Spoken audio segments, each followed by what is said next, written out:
ariko ubwo nagira ngo suhuze kandi nsuhuze n'abakunzi ba radiyo yacu n'abanyarwanda bose bakurikirana ibiganiro tubifuriza kandi gukurikirana ikiganiro neza.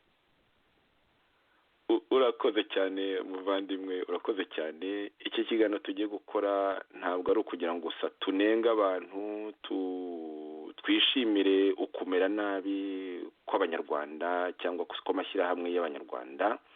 Ni nka bimwe mbese byo kuvuga byo kurata ikibi kugira ngo nyine umuti uboneke. Nka kurya bavuga ngo uri umuganga, bavuga bati ushaka gukira ibinyoro arabirata, hari mu buvuzi bwa kera, ariko n'ubwo ngubu bwubahiriza principe nk'izo ngizo, nk'abo babwiye bati murwayi rero tubwire ibyo urwaye, kabone n'ubwo turi abavuzi dushobora kubifora, ariko cyane cyane iyo uvuze neza byoroshya inzira zo kugira ngo umuti uboneke, cyane cyane no kugira ngo nyine uburwaye n'indwara abashe gukurikiza ibyasuzumwe n'ibyemejwe na muganga.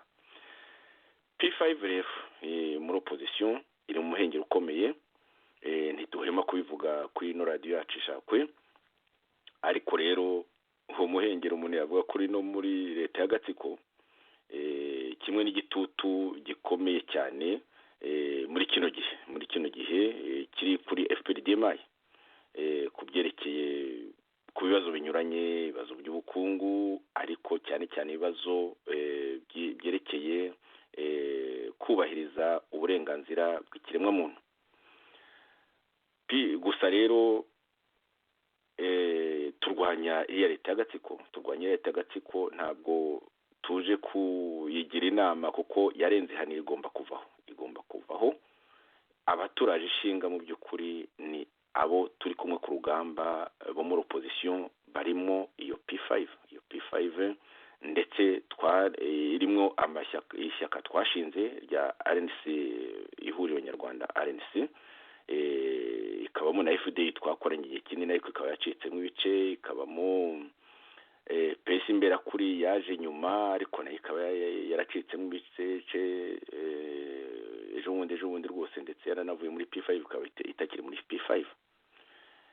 Mu yandi magambo rero turareba ukuntu rwose ikizwe ku izina rya P5 kimaze gusenyuka nk'uko twari twarabihanuye, nyuma y'uko amashyaka yarayigize acitsemo ibice cyangwa se ahungabanye ku bundi buryo. Ingero maze kuzivuga zimwe, harimo FDI inkingi, ihuriro nyarwanda RNC na PS imbera kuri zagiye zicikamo ibice cyangwa se zihungabana ku bundi buryo. Hari RNC yo turi butindeho ikomeje kurohama nk'uko byagaragariye buri wese ejo umunsi w'ejo, aho bane mu bayobozi bayo bakomeye cyane muri Afurika y'Epfo, barimo uwo mugenzi wacu iyo nshuti Sankara yaririmbye iyo ndirimbo Semuhanuka twatangije kino kiganiro, aho nyine abo bayobozi bagera kuri bane kandi biracyanakomeza begurira umunsi umwe. Ibintu bikomeye cyane birumvikana, tutaceceka cyane ko binaje nk'uko twari twarabihanuye. Hari haherutse nk'inama ahangaha, uraza kubivuga muvandimwe Theogene, uraza kubivuga mu nama bari baherutsemo, ndumva hari mu mpera z'ukwezi kwa cyenda, cyangwa kwa munani niba nibuka neza, hashize nk'ukwezi. Iya nama yo muri Afurika y'Epfo baherutsemo, wari wahanuye rwose uti iyo buri gihe bikomeye, Kayumba Nyamwasa atumiza abantu nyine kugira ngo ayobye uburari, akabatumiza nyine hariya muri Afurika y'Epfo, aho wari warise imaka. Mu by'ukuri n'abo ngabo begura bose bagenda bavuga bati agatsiko kagizwe na Kayumba na muramu we, nyine baragenda bunga mu ryawe, bunga muri mu byo wagiye uvuga nyuma yo dutandukana hashize umwaka n'amezi, ndetse n'ibyo wavuze cyane cyane muri rya joro ubwira abari barashinze RNC ihuriro nyarwanda muri rya joro ryo ku itariki ya 23 z'ukwa kane umwaka w'2016, uvuga iri jambo rikomeye cyane, ijambo twagiye tugarukaho kenshi, tuzanakomeza kugarukaho. Mu bintu rero byinshi banenga abo ngabo bose begura, cyangwa yaba PS imbera kuri iva muri P5, baba bayobozi ba RNC by'umwihariko muri Afurika y'Epfo kandi bakomeye barahuriza ku buriganya, ku macakubiri, ku kubura icyerekezo, ku bibazo nyine by'ubutegetsi bw'agatsiko butageze aho butandukaniye n'ubwa FPRDMI. Rwose arabivuga mu magambo akomeye cyane, ntabwo byose twabivuga muri kino kiganiro, tuzabigarukaho mu biganiro bitaha. Uyu munsi mbese umuntu yavuga ko ari nka introduction, umuntu yavuga ko ari ukugerageza kubivuga mu ncamake. Ibyo ni byo tubivuga muri kino gice cya mbere, nicyo kinini, ariko turaza no kuvuga kuri affaire Rwigara. Affaire Rwigara ni affaire ikomeye, nayo ifite irebeye opposition, irarebeye opposition cyane, ndetse nk'uko tubizi harimo implication ubanza ariko bivuga mu cyongereza, harimo implication ikomeye cyane y'abantu bo muri opposition. Umuntu ntiyatinya kubavuga, hari ibyo tuzi ubwacu, hari n'ibyo iriya leta y'agatsiko nabyo yashyize ahagaragara. Kandi rero muvandimwe Theogene, kimwe natwe twese twagiye twibutsa yuko etat major yose ya Kagame yagiye yatashye hafi yose yatashye i Kigali. Mu yandi magambo rero, muri uwo muhenge uhari ufatishijwe kwa Rwigara, leta y'agatsiko iranavugamo abo twashinganye ihuriro, barimo ba Kayumba Nyamwasa, barimo na Jean Paul Turayishimye, ngira ngo ibyo wagiye ubyumva.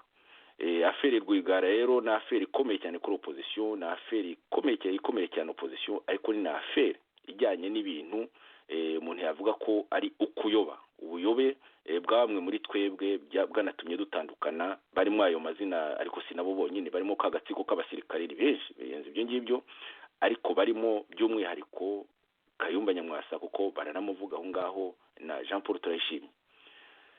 Biragenda bigaragara ko iyi affaire Rwigara izagira ingaruka zikomeye cyane kuri opposition, ko bitaranasigaye yewe n'iyo FPRDMI inazonzwe n'igitutu cya Human Rights Watch, kuko muri ibyo bintu nyine biragaragara yuko FPRDMI ishaka gukayirana abantu bose muri opposition ngo ibarunda aho ngaho muri affaire ya Rwigara, bityo ahari Kagame ngo abe yabona ibitotsi gusa. Rero ntabyo azigera abona, nta n'ibyo tuzatuma abona, kandi rero ntanorohewe na Human Rights Watch, ntimworoheye nyine nk'uko nagiye mbivuga.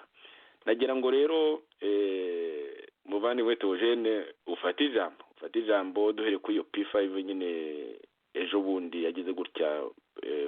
Bwana Ntaganda, Maître Ntaganda uyoboye pesi imbere kuri akayegura, akanavuga ati muri n'abanyaburiganya, ntimwubahiriza amategeko, mwebwe mwashatse ko pesi imbere kuri ubundi iyoboye urwo rugaga rwa batanu, iryo huriro rya batanu P5, mwashatse ko bikomeza kuba umuntu wundi utari institution, umuntu gusa wari uduhagarariye witwa Ryumugabe. Murashaka ko ari ukomeza kuyobora, murashaka gukoresha igitugu ngo hayobore umuntu, mu gihe ubuyobozi bw'ishyaka butifuza ko ari we ukomeza kurihagararira, kuko ubundi ni ishyaka riyobora, ntabwo ari umuntu twaboherereje uyobora. Simwe rero mutegeka pesi imbere kuri, ntabwo turi insina ngufi, niko Maître Ntaganda yabandikiye babwira. Ariko hagati aho ngaho ndetse n'abasezera avuga ati tubivuyemo, kuko yababwiye inshuro nyinshi cyane, abandikira amabaruwa atanyuranye bakamushingana ijosi, ariko nyuma yaho nyine avuga ati mbivuyemo. Ariko barangije baritanguranwa, baravuga ngo kubera ngo ibibazo mufite muri pesi imbere kuri ngo mwamwigize ku ruhande muri bwa buriganya, nyine niko babigenje bariya banayigize bateruza ibibindi. Icyo kibazo rero kirakomeye cyane, kirimo icyo kibazo cy'uburiganya, ariko kirimo n'isenyuka y'icyo kintu bari bamaketinze cyane, kabone nubwo twe twavugaga yuko mu by'ukuri icyo kintu kidafashe, ko nta kintu gihuje abo bantu bakigize, ayo mashyirahamwe akigize, ko nta ideology umuntu yavuga igihuje, nta ngengabitekerezo igihuje na nkeya, ko organisation yacyo nyine ari ntayo, nk'uko na Maître Ntaganda amaze kubivuga. Mu yandi magambo, ko ari icyo kintu ari nka kidafite busoro, kidafite campus, kimwe n'amashyaka akigize mu by'ukuri, nk'uko tudahwema kubivuga. Kuko kugira ngo tuzatsinde Sekibi, tuzatsinde FPRDMI, biradusaba byinshi, biradusaba nk'uko udahwema kubivuga, kugira ideology ihamye irushiye, kugira ishusha imbaraga ye, kugira organisation ihamye irusha imbaraga iye. Ijambo ni ryawe muvandimwe Theogene. Murakoze cyane Yosefu muri iyo introduction ukoze uranyumva? Ndakumva neza cyane. Murakoze.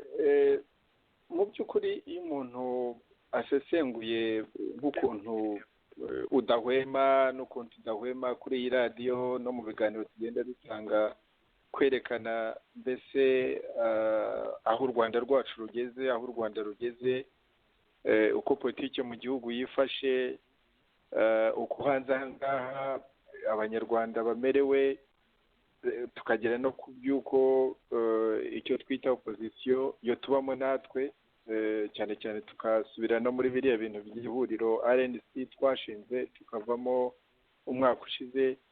Ibintu tukunze kubigarukaho kubera ko bene aya masomo ni ngombwa ko duhozaho kuyasangira n'abanyarwanda, kandi abantu bakabimenyera, bakamenya yuko ibyo tuvuga si uko ari nk'igitego nk'abantu bakina umupira ukaba ushaka gutsinda igitego ukaba wakora ibishoboka byose kugira ngo uwo muhanganye umurushe ibitego. Ntabwo ari ibyo ngibyo, kubera ko muri urubuga turimo, turi mu rubuga rwo twita u Rwanda rurimo abanyarwanda bakubititse cyane imyaka myinshi, baba abahutu, baba abatutsi, baba abatwa, kandi bagakubitika bishingiye kuri politike y'udutsiko tw'abahutu, udutsiko tw'abatutsi. Twibagirwa ko igihugu ntabwo ari icy'udutsiko, igihugu ni icyacu twese. Niyo mpamvu rero ibintu tuzajya tugenda tubisubiramo, hari abazabirambirwa ariko bazatubabarire, kuko niyo nshingano iyo twiyemeje, ni ukuvuga ko tugifite umwuka wo kuvuga ibyo bintu tugomba kujya tubivuga. Ku byo rero umaze kuvuga Yosefu, uvuga uko ibintu byifashe muri RNC ya South Africa, ukavuga ibintu uko byifashe muri P5, ubundi mu by'ukuri nk'ukuntu we nanjye n'abandi babizi, nta cyakadutangaje na gato, kuko nubwo tutari abapfumu, ibi bintu twagiye tubivuga ni na bimwe byatumye dutandukana na RNC, tuva muri RNC, kandi nayo mpamvu tutanihutiye kuvuga ngo reka none ubwo tuyivuyemo ngo tujye gushakisha uburyo tujya muri dusaba ngo ukuntu twajya muri iyo P5 P5, kubera ko urwishe RNC rukica na FDU, niyo ndwara na P5 yari ifite. Kuko niba wubakisha amatafari agoramye, itafari rigoramye rya RNC, itafari ryacitsemo kabiri rya FDU, akaba ari byo wubakisha iyo koalisiyo, ni ukuvuga ko uba wubaka koalisiyo amaherezo nayo igomba gusenyuka, kubera ko nk'ukuntu wari ubivuze Yosefu, niba nta compass, iyo wise mu gifaransa hari iki Yosefu, compass wayise ni boussole ni cya kintu ubundi cyerekana amajyaruguru aho ukwiriye kuvugana. Amato agomba kugira bene icyo kintu, kuko iyo uri mu nyanja nibyo bikwereka aho ugana. No mu buzima kuvumbura kw'icyo gikoresho, kuvumbura icyo gikoresho kwabaye nka revolution, kuko byatumye abagenda mu mazi benshi bajya kureba isi, barayimenya, bafata za Amerika baturutse hirya n'ahandi nk'aho ngaho na za Afurika n'ahandi. Ikomeza. Kubera ako kantu kitwa compass kakwereka icyerekezo.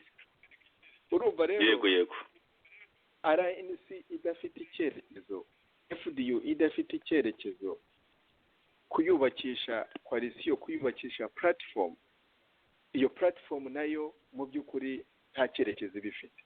Ibyo kandi platform ni twebwe twayishinzwe, urabizi Yosefu, twakongera kwisubiramo uko yabanje kuba FDU na RNC, hakaza kuzamo amahoro, hakaza kuzamo pesi imberakuri, hakazamo na PDP Imanzi. Ibyo ngibyo urabizi ko twabigizemo uruhare. Ariko ikintu nagira ngo nsobanure, nongere mbwire abantu bashobora kuba batabyibuka neza, kuzamo kwa PDP na pesi imberakuri, ariko cyane cyane pesi imberakuri hazamo ry'Umugabe, ibyo bintu cyane cyane ababigizemo uruhare ni Condo hamwe na Micombero, ariko ari nk'amabwiriza bavanye kuri Kayumba.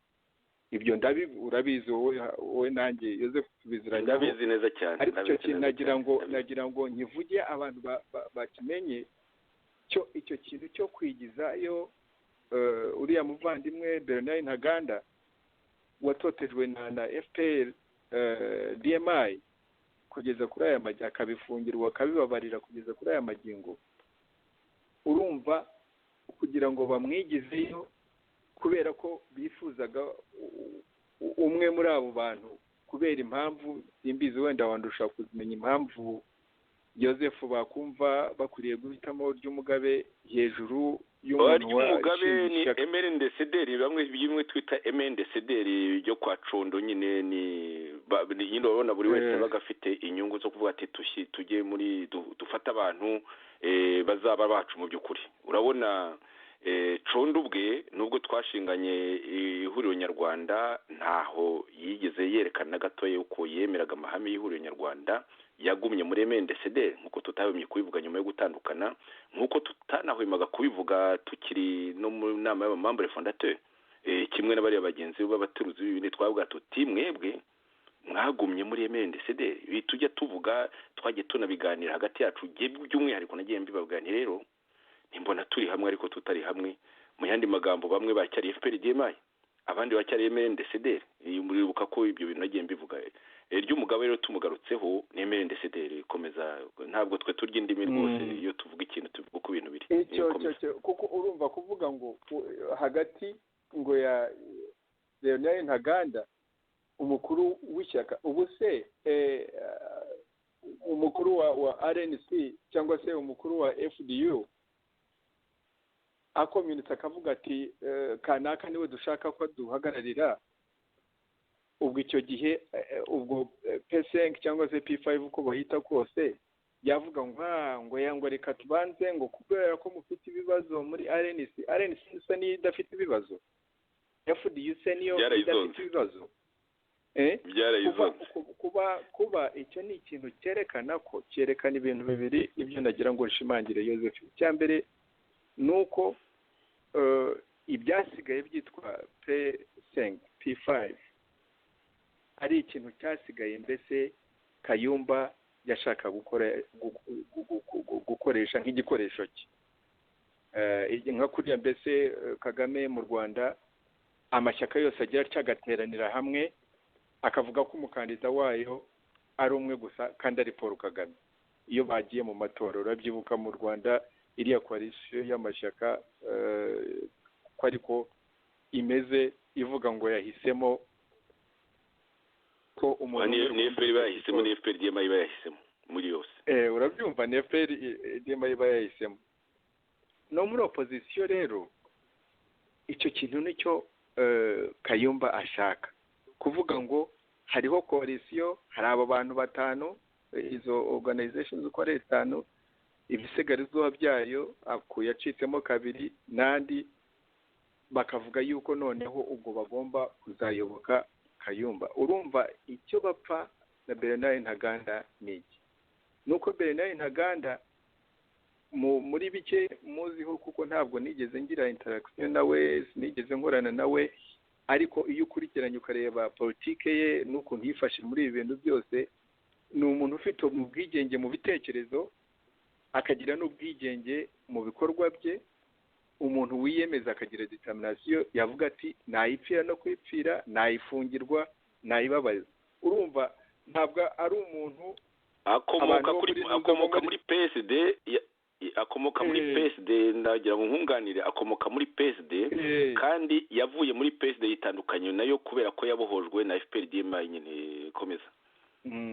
Urumva rero ntabwo umuntu nk'uwo nguwo Kayumba yakunda gukorana nawe muri coalition, kubera ko ni umuntu ibyo twapfuye nawe, ibyo twapfuye n'ibyo byitwa ngo ni P5 nibyo na Bernard Ntaganda apfuye nabo. Ni ukubera ko nta ideology, nta compass, ya indi compass twahoze tuvuga busol busoro nta busoro P5 ifite kubera ko abayigize abayitegeka abayibohoje ariwe Kayumba nawe ubwe n'abo bantu bamukurikiye bakeya na n'ubu ngubu bakigundire ngo bitwa ko bari hamwe nawe nta ntuza nta compass wavuga ngo ifite aho itwara abanyarwanda. Ariyo mpamvu rero nta kindi gihe mbona bapfa na Bernard Ntaganda, ahubwo Bernard Ntaganda kuba yarageze kuri icyo cyemezo cyo kwitandukanya nabo ni icyemezo cyiza, ni icyemezo gikomeye kwitandukanya n'abantu badafite umurongo, kuko amaherezo uba wikoreye urwo rusyo rwabo. Ni nk'abantu mbese bari mu mazi barimo gucubira, aho kugira ngo witandukanye n'abantu bafite ubwo bwato burimo gucubira, wowe ugakomeza wicaye ikirere irashya urimo kuruhama kimwe nabo. Ibyo rero jyewe kuri Bernard Ntaganda numva ari icyemezo cyiza cyafashe cyo kwitandukanya nabo. Ku bintu bijyanye na bariya bayobozi bahanyanyaje mu by'ukuri iki gihe cyose kuva dutandukanye na RNC, tuvuze ko ntabwo ifite shwa nyinshi, ntabwo ifite za choices nyinshi, ifite guhitamo mu bintu bine. Uribuka ko ariko twabivuze Joseph, tumaze iminsi tubitangaho n'ibiganiro tuvuga ko mu by'ukuri iyo baza kuba abandi b'intwari bakavuze ko iyi organization yabaye bankrupt, ariko kuko ubwo butwari batabufite bagahomeza bahisha kandi ari abayobozi bakuru. Noneho abandi bayobozi ari abo muri Afurika y'Epfo n'abandi hirya no hino ku isi, ibyo tuvuga Joseph ntabwo ari ubwiru, iby'uko ari Kayumba n'uwo muramu we bakoresha nyine aba bandi bose n'abo bavuga ngo bakoresha ngo uba Abahutu na za P5 n'iki, ni ibintu byo kwitwaza gusa, byo kubeshya. Ariko nyine ibyo Kayumba ashaka na muramu we ibyo ashaka n'ibyo ngibyo, nibyo abo bagenzi babo muri South Africa bahisemo kwitandukanya nabyo nagira ngo mbibashimire, nabo babaye intwari, kubera ko Joseph inahangaha naho ngaho muri Europe hari bene iyi mihanda miremire.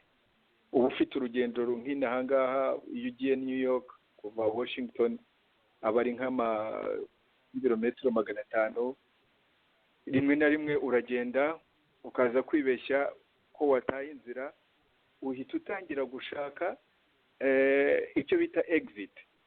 Ni bene wa muhanda ka kayira gatoya kaba kari iruhande unyuramo ukava ku muhanda munini ukagenda ukitorora ugaca hirya ukagera ku muhanda noneho uzakugeza hehe New York. Sinzi mu Gifaransa exit uko mwayita aho ngaho, ni bene wa muhanda muto bayita sortie, kandi na exit nayo abafaransa barayumva. Exit bayita sortie. Yes. Sortie. Umuntu w'intwari sujya ku muhanda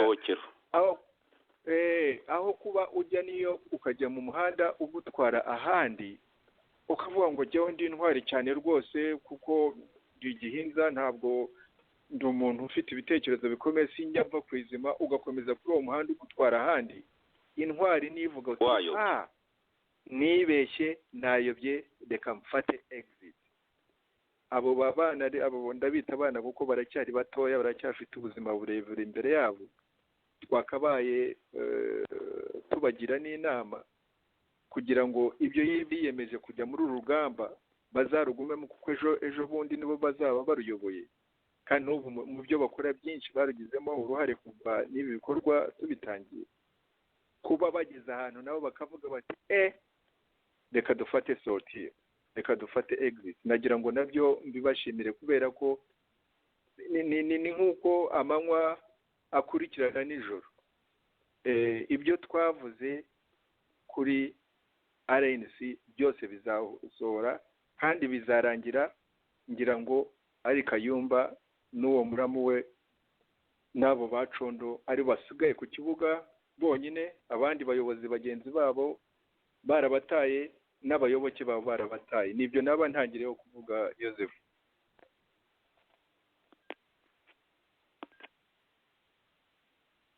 ndagushimiye muvandimwe Theogene, nagira ngo twibutse gatoya P5 urayivuze neza cyane, uvuze ukuntu nyine Bernard Ntaganda nta kuntu yari kumvikana n'abariya bantu barimo cyane cyane ba Condo na ba Micombero aho ngabo, ariko intumwa za Kayumba Nyamwasa bagiye gushaka ry'umugabe bumva byakorohera Kayumba kugera ku nshingano ze, bityo rero bikaba bigeze aho byakagomba kugera.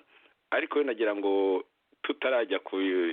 tutarava kuri iyo chapitre, wibutse ko ibyo byanabaye muri FDI inkingi, aho nanone uwo nguwo Condo ndetse na Micombero bagize uruhare runini cyane mu itandukana ryo muri FDI. Abo twakoranye cyane barimo bariya ba Nkiko na Musangamfura bakigizwayo, noneho FDI inkingi igasigana MNDCD. Nagira ngo akona kugira icyo ukavugaho. Nibyo urangize neza kunyibutsa Joseph, urabyibuka neza yuko icikamo kabiri rya FDU cyagiye abagenzi bacu ba Sixbert na Nkiko batandukana na Babukeye. Uribuka uruhare rwo Micombero na Condo na Kayumba bagize mu isenyuka, muri iryo senyuka urabyibuka neza. Tutashakaga benshi, tutashakaga. Yego, yes, uranabyibuka neza ko hari byinshi byagiye biba, tukagomba no kugiranya inama dushyogoranya, bigatera krizi wacu, kuko urumva ibyo Micombero na Condo bajyaga kubwira Babukeye, byo babaga batumwe na Kayumba, ni ukujya kubabwira ngo ngo mwebwe rero Babukeye, ngo ni mwebwe dushaka ibyo mukora turabishyigikiye. Urumva ubundi iyo tuza gukina role nk'iyo jyewe nifuzaga kuba umuntu wakina, kandi nabigeragejeho gatoya, gusa nsanga ari ibintu byarenze, nta bushobozi mbifitiye, byari ibyo kubagira inama, kandi nagiye mbiganiraho na Nkiko, nkabiganiraho n'abandi bamwe bo muri FDU ndetse n'abandi batari mu buyobozi hagati, ariko numvaga bafite influence muri FDU, kubabwira ngo nyamuneka nimurebe uburyo niba hari ibibazo mufite hagati yanyu, nimurebe uburyo mwashobora kubikemura ishyaka ritaracikamo kabiri, kuko narebaga ko gucikamo kabiri kwa FDU ari imbaraga tuzaba dutakaje, ndetse tuzaba twubatse imbaraga za Kagame ariwe duhanganye nawe. Uko natekereza kandi ko tuzaba duteshutse icyerekezo cyacu, dutakaje gusore mu by'ukuri. Yes, nibyo rero iyo gutekereza gutyo, urabizi ari wowe ari nanjye na Musonera, ari nako twari dufite, ndetse na Gahima, dutekereza ko ibyacu bitangiye gutotomba, nabyo umuntu yumvaga twakora ibishoboka byose, nubwo twari tuzi ko dufite za contradiction umuntu adashobora gukemura mu buryo bworoshye, kuko iyo contradiction zishingiye kuri ideology kuzikemura biragora. Amaherezo gutandukana biba solution, nk'ukuntu byagenze muri situation yacu. So uruvuka rero ko Condo na Micombero bagendera ku mabwiriza ya Kayumba, aribo babwiye Babukeye nyine ngo ko dushyigikiye organization, bababeshya ngo organization yose ishyigikiye bo, bumva mbese bitari ngombwa kugira ngo bashakishe uburyo bakumvikana na ba Nkiko uko byagenze, kugira ngo birimo ntibyashobora. Urumva ko no mu gusenya ya mikore ya FPR-DMI mu Rwanda no hanze ya, urumva ko ari nayo mikorere yatumye na FDU ihuta. Ni nk'ikintu cyahuse, ariko sinavuga ko aricyo cyateye ishyaka gusenyuka. Banza ari telefone ngira ngo muhiwe wawe. Ntabwo ari komeza. Ntabwo ari twebwe twateye ba Kayumba na Condo na Micombero, wavuga ngo nibo factor yonyine yateye iryo senyuka. Isenyuka riva muri organization indani mbere na mbere. ibindi by'ibyuririzi biva hanze biza biyisonga ariko ntabwo ari byo biba biteye. Ni nayo mpamvu nyine FPR DMI ikoresha imbaraga nke muri ideology, igakoresha imbaraga nke muri organization biri muri opposition, ikabisenya nyine, ariko burya gusenyuka kuba kwaturutse ndani. Ariko urakoze kunyibutsa yuko Kayumba na Condo na Micombero bagize uruhare mu gusenyuka kwa FD. Ndagushimiye cyane. Hagati aho tugaruka kuri Afurika y'Epfo mbere yo kugira ngo turacyafite umwanya mu kanya turaza kujya kuri Afurika Rwigana yo ifite ikipfana cya hafi n'utwo dutsiko wagiye wamagana. Twagiye twese mu by'ukuri tugufasha kwamagana kuko tufite buri wese ukuntu twabonye ukuntu twangizaga urugamba. Tugaruke rero kuri kibazo cya RNC. Twari tuvuga P5 twayitinzeho, yego naho muri RNC bavuye muri ubwo bwato buriho uburohama butagira busore, butagira compass. Ibyo umaze kubivuga, ariko rero ndagira ngo tugaruke gatoya kuri icyo kibazo cya RNC muri Afurika y'Epfo. RNC muri Afurika y'Epfo yari ikomeye cyane, ryari ishema rya RNC twashinze. Twasaga mbese n'abagabanye imirimo. Ndakwibutsa mu by'ukuri ibyo uzi kuko ni wowe wari ubibereye umuhuzabikorwa, ni wowe mbese wari architect kuva ku ntangiriro mu by'ukuri za RNC n'ibyakurikiyeho byo gukora platform. Wari architect. Natwe ntidushaka kuvuga ngo twari batoya, ngo twari ubusa. Buri wese mu bashinze ihuriro nyarwanda uko bari 10 yagize agira uruhare rukomeye, ariko rwose nagira ngo sugukabya. Wari architect wabyo, haba muri biriya mwanditse bya Rwanda Briefing. Ndabikwibutsa nabyo nzi ko mbizi neza. Wari architect wa Rwanda Briefing, kabone n'ubwo mwayisinyanye nabo harimo abagizemo uruhare, ariko uwa kabiri mukuru ugiramo ni mukuru wawe Gahima Gerard. Ntabwo ari abo bandi nabo babifitemo uruhare runini, birumvikana. Niyo batayisinya ntabwo ari kubaho. Ariko rero ni wari architect wa Rwanda Briefing. Yego kangurogoyeho gatoya uze ndogoya rwose nicyo nifuza. Komeza. Uwibuke kuri ubwo muri Rwanda Briefing, icyo abantu batazi nuko nubwo nyine twese twayisinye, kandi ari ibitekerezo byatangiriye ku bitekerezo byacu, ariko ibintu byo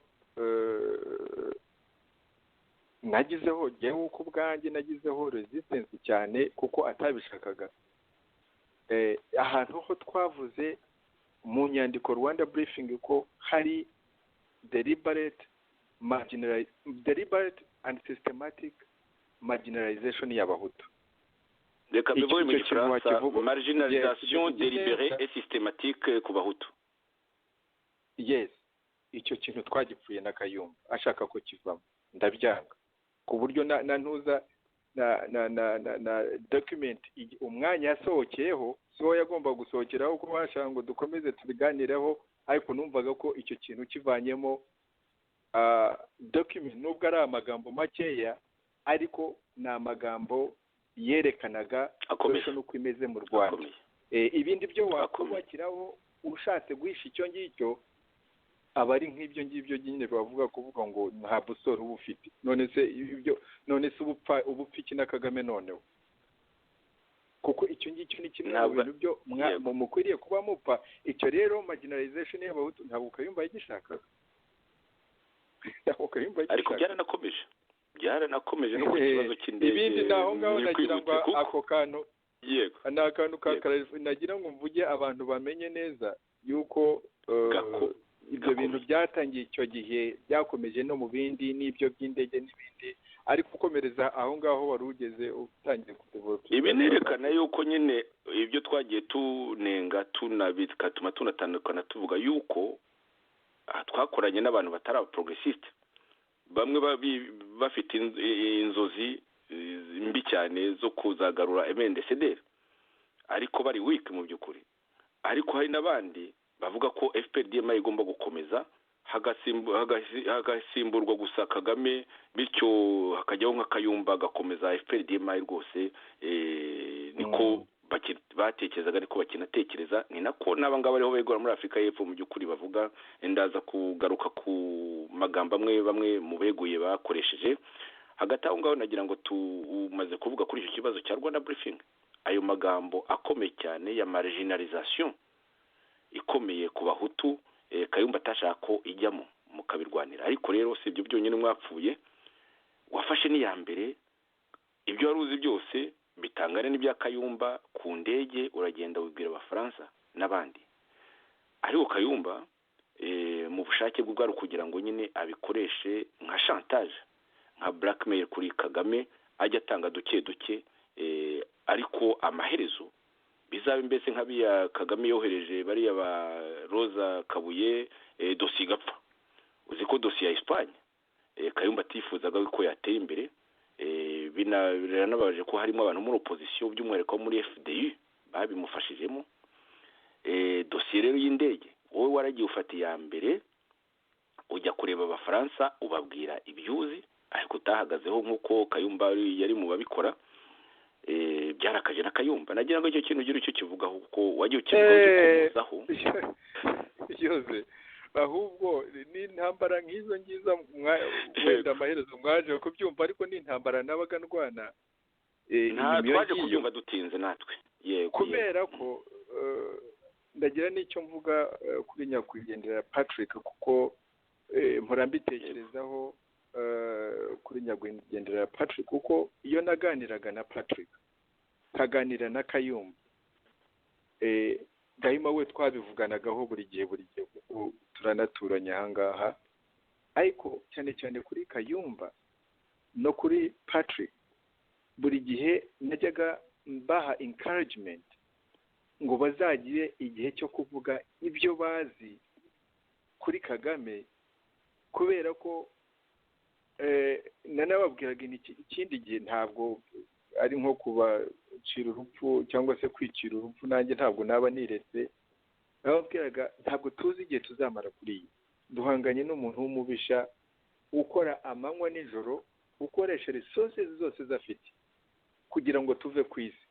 Niba hari abantu yakwifuza ko bapfa kurusha nanjye, ni wowe Kayumba na Patrick, kubera ko mwebwe hari na za secrets nyinshi zo muzi wowe zo ntazi mu bintu byo mwakoranye, kuko jewe igihe kirekire nabaye mu bintu bya diplomasi. Yego mba umunyamabanga mukuru wa FPR DMI, umunyamabanga wa FPR DMI, mba n'umunyamabanga mukuru muri presidence. Ariko hariho nabonye banagucyura ko wakoze imyitozo mikeya mu bigisirikare. Nimbishimira Imana ahubwo wenda yumva nanjye ubu ngubu iyo mba general, wenda ubwo nanjye mba mfite ibyaha byinshi byo abantu bambaraho ibyo Kagame ibyo Imana yanshoboye gukora, mbishimira inama buri munsi. Nkahora mbwira Kayumba, nkabwira na Patrick, ariko mukwiriye kuzagira mushobora no kubyandika, mushobora no kubyandika nubwo mutabisohora, ariko idosiye imwe ukayibitsa umugore, yindi ukayibitsa runaka, kugira ngo n'ikindi gihe nubwo waba utariho, ibyo bintu bizasohoke bigirira akamaro Abanyarwanda muri uru rugamba rwo turimo rwo kuvugisha ukuri, rwo kumenya n'ibyaha twakoze, kugira ngo tuzamenye n'ukuntu tubyikosora. Ibyo bintu nahoraga mbibwira Patrick, nkahora mbibwira Kayumba. Urabona Patrick we Kagame yaramuhitanye. Ubwo ibyo Patrick byose byo yari afite byakatugiriye akamaro, ayo mabanga yose yari afite, urumva ko yajyanye nawe. Yarajyanye. Ibyo bintu rero ibyo bintu rero Patrick nahoraga mbwira Kayumba na Patrick, jewe nageze aho nkabona hari ikintu cya hesitation kuri Kayumba cyane cyane. Numvaga wenda nawe iyo influence ye ari ituma wenda Patrick agira hesitation, kubera ko Patrick yari afite personality idahisha, ishanga gushyira ahagaragara ibintu nubwo byaba ari ibyaha, ari amakosa yaba yarakoze. Ntabwo burya byakabaye ari ikintu cyagora Patrick kugira ngo niba hari ibimubarwaho abisabire imbabazi, kandi Abanyarwanda benshi kubera ukuntu Patrick yari ateye n'izo mbabazi bakazima. Ariko natekereza ko ari influence n'inamba mbi ya Kayumba unfortunately byatumye Patrick bamwica atarashobora gukora ibyo ngibyo, ariko kuri Kayumba ni ibintu byo atashakaga. Uribuka ko ku bintu by'indege, uribuka ko nigeze kuvuga ngira ngo sinzi niba ari kwitahuka cyangwa se kuri iyi radiyo cyangwa se radiyo ihuriro, Joseph uribuka ko nigeze kubabwira kandi na Kayumba yarabivuze cyagiye mu bandi iyo audio warayishyizeho avuga ukuntu agiye kureba we na Patrick muri South Africa. Yego nayishyizeho maze kwishyira mu kabiri. Twari twicaye muri iryo joro, twicaye twaraha inkera tuvuga, twaje no kugera ku bintu byo guhanura indege no kwica Habyarimana. Mu bintu byo naye ndimo mbabwira uko ndiho ntekereza cyane cyane n'ubukristo bwanjye n'ibi bintu, kuko ndi umuganga nshaka kujya mu bintu bya healing, kureba uburyo twakoresha muri abaroye wandikiye Kagame birimo komeza birimo ndimo kubabwira ndi dukwiriye kuvana ikintu cyitwa violence muri politiki y'u Rwanda. Guhura dutekereza yuko violence izadukemurira ibibazo, nabyo ubwayo burya umuntu ufite imbaraga nkeya buri teka ahora atekereza violence, ariko iyo utekereza ko hari ingufu zindi ufite urabanza ugakoresha izo mbaraga zose, ibindi byose byaba binaniranye ukaba wanatekereza toke ibindi byose byananiranye, ubwo tugiye kujya mu nzira ya violence. Ariko iyo violence abenshi bazayigiremo uruhare kugira ngo na benefit izavamo, umusaruro uzavamo uzaba uwa bose, aho kuba umusaruro w'udutsiko cyangwa se w'ubwoko runaka. Ni iyo muri iryo joro niko jyewe nababwira kuko ntekereza kugira ngo twari tutaranatekereza ibyo bintu byo gushinga RNC n'ibindi nzana ikibazo cy'indege, guhanura indege, kuko nari narigeze na Kagame nawe ubwe cyagiye byo mu byo mvuga ko ari we wambwiye ko ari twebwe twahanuye indege, ari watanze mbese indege yahanuwe na DMI.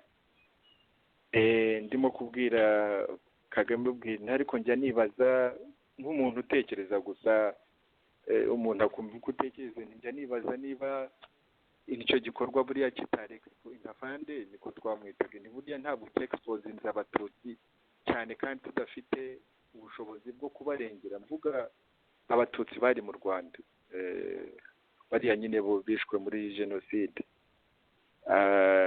Avuga ariko ngo Theogene nawe ngo uvuze nk'umwana, ngo system ngo ya dictatorship iyi analyse uze kunyibutsa tuyikoreshe kuri we wenda nitugera kuri biriya bya Rwigara.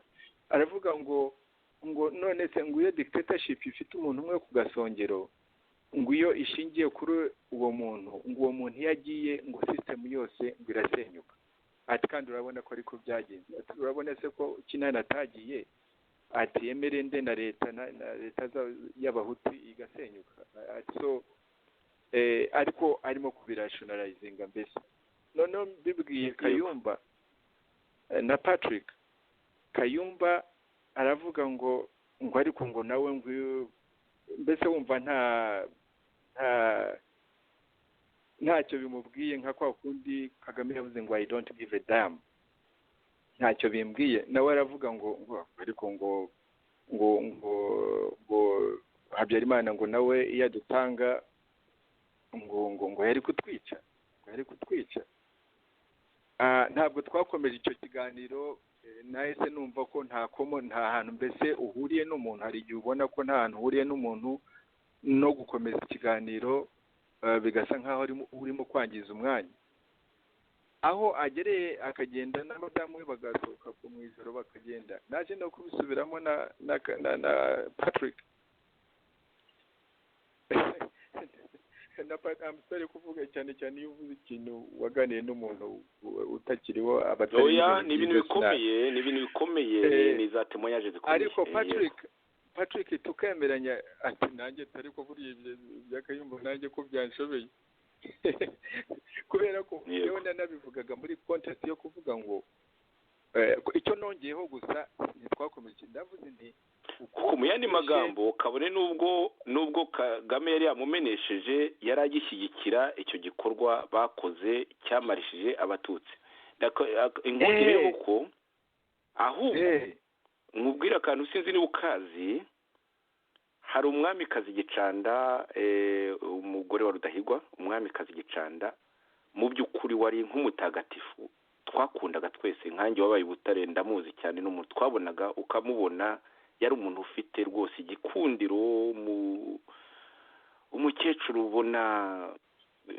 N'ubu ngubu njya nibaza ntese ni kuki leta ya Repubulika yo kwa Habyarimana, yego bari baramuhaye ngo inzu ngo isimbura izo bari baramunyaze z'umugabo we, ariko yari iciriritse cyane idakwiranye nuko yagombye gufatwa, ariko akagira ikintu cya dignité yagiraga. Gicanda ni nyina wabo wa Kagame, ni mukuru wa nyina, ni mukuru wa nduba yitwa Steria, nyina wa Kagame ni mukuru we.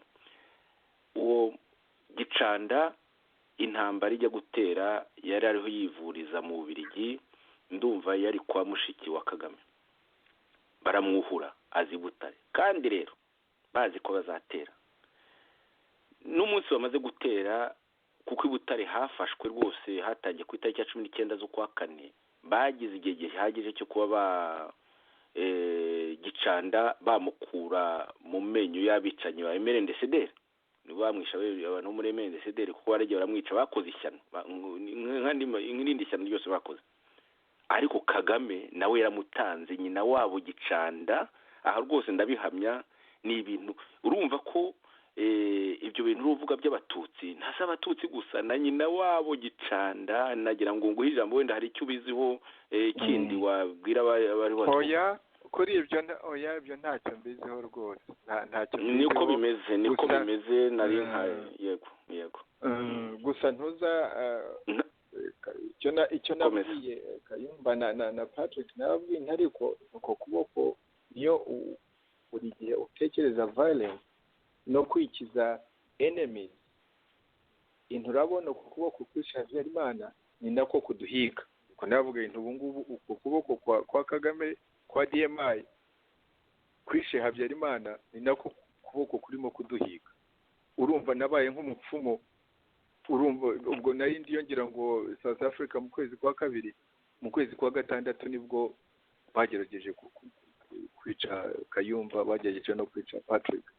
So urumva no ku bintu bijyanye na violence, gukoresha violence gukemura ibibazo by'u Rwanda, icyo ni kimwe mu bintu actually byo Kayumba yemera cyane, ataragirira na opportunity yo kureba solution zirimo innovation, izo solution ku bibazo by'u Rwanda, ariko cyane cyane icyo kintu cyo kuvugisha ukuri. Urumva rero nahisemo, sinagishije inama Gahima, sinagishije inama undi ari we wese mu buyobozi bwa RNC, urabyibuka, sinakugishije inama, sinagishije inama umugore wanjye ibintu byo kuvuga biriya by'indege. Nahisemo kubera ko narebye muri conscience yanjye,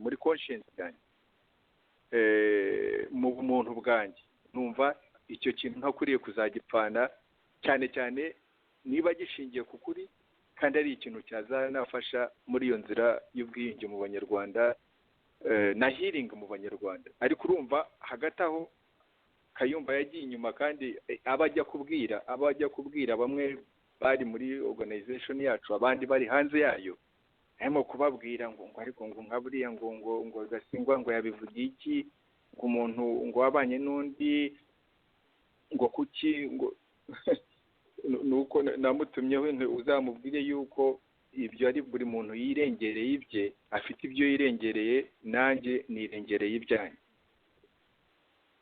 Mu mateka y'igihugu n'imbere y'Imana mfite ibyo nzabazwa, na Kayumba afite ibye, na Kagame afite ibye, na Yozefu Ngarambe afite ibye. Tuzabazwa mu mateka y'abandi Banyarwanda bazabaho tutakinariho, abemera Imana kuzabazwa n'Imana. Sinarebaga impamvu nkwiriye kumugishaho inama, kubera ko icyo numvaga ari ikintu yakabaye nawe yihutira gukora, cyane cyane ko yavugaga ko yemera ibyo bintu byo twigishaga muri RNC, bya twanditse mu mateka ya RNC, bivuga ko nyine aho ngaho ariyo campus yacu, ariho tugana. Ibyo rero nabyo byari ngo mu makosa yo nakoze ngo kuba ngo nagiye ngo nkatangaza ngo ntabagishije inama. Ubu se ko ngewe ibyanjye nabirangije waciye ko nagiye kureba Trevedic ngira ngo muri 2012 ubu iyi myaka yose se we yabikoreye wiki akavuga ngo nuko ngo South Africa ntibabishaka, ariko South Africa ntabwo ari imuvugira. afite ukuntu agenda atuma bariya ba micombero bakajya kubeshya hirya no hino n'ubu amakuru ufite rwose yego, ariko atuma ba micombero ibyo atuma ba micombero ukorera i Kigali birara byageze kwa Kagame. Yego ariko hari icyo bahuriyeho kuko Kigali yamwizeye izi neza ko nawe atifuza yuko uretse ko itanamwizeye kubera yuko ashaka yuko byose bivugwa yuko byakozwe na Kagame na Kabarebe. Ubu niyo teorize nibyo agenda akwiza hirya no hino kuko we ashaka kwerekana yuko nta ruhare na ruke yigeze agira, kandi wategeka Dima yo wakoraga amahano menshi cyane ndetse kurusha na Kabarebe kuko nyuma ya Kagame yari Kayumba. Ashaka kuvuga ko dosiye yo muri Espagne ari Kagame na Kabarebe n'abandi batariwe, na dosiye y'indege ari Kagame na Kabarebe n'abandi batariwe. Ubu nibyo binagezweho bose mfite amakuru y'uko na Charles ngo Kagame na Kayonga na Kabarebe na Charles Kayonga yego ararimanganya akomeje kurimo abantu se umuntu ntabwo ushobora gukora ikintu kiri udafite intelligence nzima rero yari Kayumba. kandi rero bari rwose bari bumvikanye na Kagame, bari inshuti magara, ndetse hari nk'umwe waba nawe mbona batacyicana uwaka witwa Marara nyine wabaga baragiye abareba, yavuze ati Kayumba na Kagame bari umwe kugeza mu mwaka wa 2010, bati nta kintu batasangiye kugeza mu mwaka wa 2010. Yego rero yavuze ibyo kandi yabaga baruzi n'ibyo by'indege ngo nabyo yari mu bimwe byo cyane ryo nakoze ngo kuba narabitangaje. None so ko yageza nawe akasa nk'ubivuga n'ipfunwe avuga ko ari byo, ariko ntatomore kubera ko afite byinshi byazi. None se ku cyatagejeje ngo abivuge abibwire n'abanyarwanda, impamvu atabikora ni iyi. Arakina n'umuriro, arakina kandi nuzi kuwucana kurushaho ari we shebuja Kagame, ukimurusha kugeza ubu ngubu. Yego barahuye ni impanga nk'uko bimeze, ariko impanga Kagame ifite igihugu, ifite n'ibyo mwayisigiye byose kuko yarakomeye yaratumbagiye, iracyafite uburyo bwinshi bwo konona kurusha ubwewe nyine kuko yagiye ku mpande. Bityo rero ukuri niko kwagombye kumukiza, kugakiza roho ye, kukanafasha abanyarwanda kwiyomora. Nagira ngo mbere yo kugira kuri aferi Rwigara nk'uko wavuze uti aferi Rwigara turaza kuyigeraho, tunavuge ko nayo birumvikana ifite igipfana cyane na biye bya FPRDMA n'ibya kwa Kayumba n'iriya tamajoro yagiye, ndetse n'iyo mibonere ibabaje cyane yo kuvuga ko ngo ntawe ubona umureta atamenya amagi. Bityo rero uriya muryango wo kwa Rwigara ukaba nawe ubaye amagi agomba kumeneka, bakaba nyine batababaye mu by'ukuri, nubwo birirwa bavuga kuri raditauka ntibababaye na busa. Nk'uko Kagame atarababaye na nyina wabo Gicanda, ahangaha sinshaka koroshya icyaha gikomeye cyakozwe na Mendesederi yahitanye uwo mwamikazi rwose.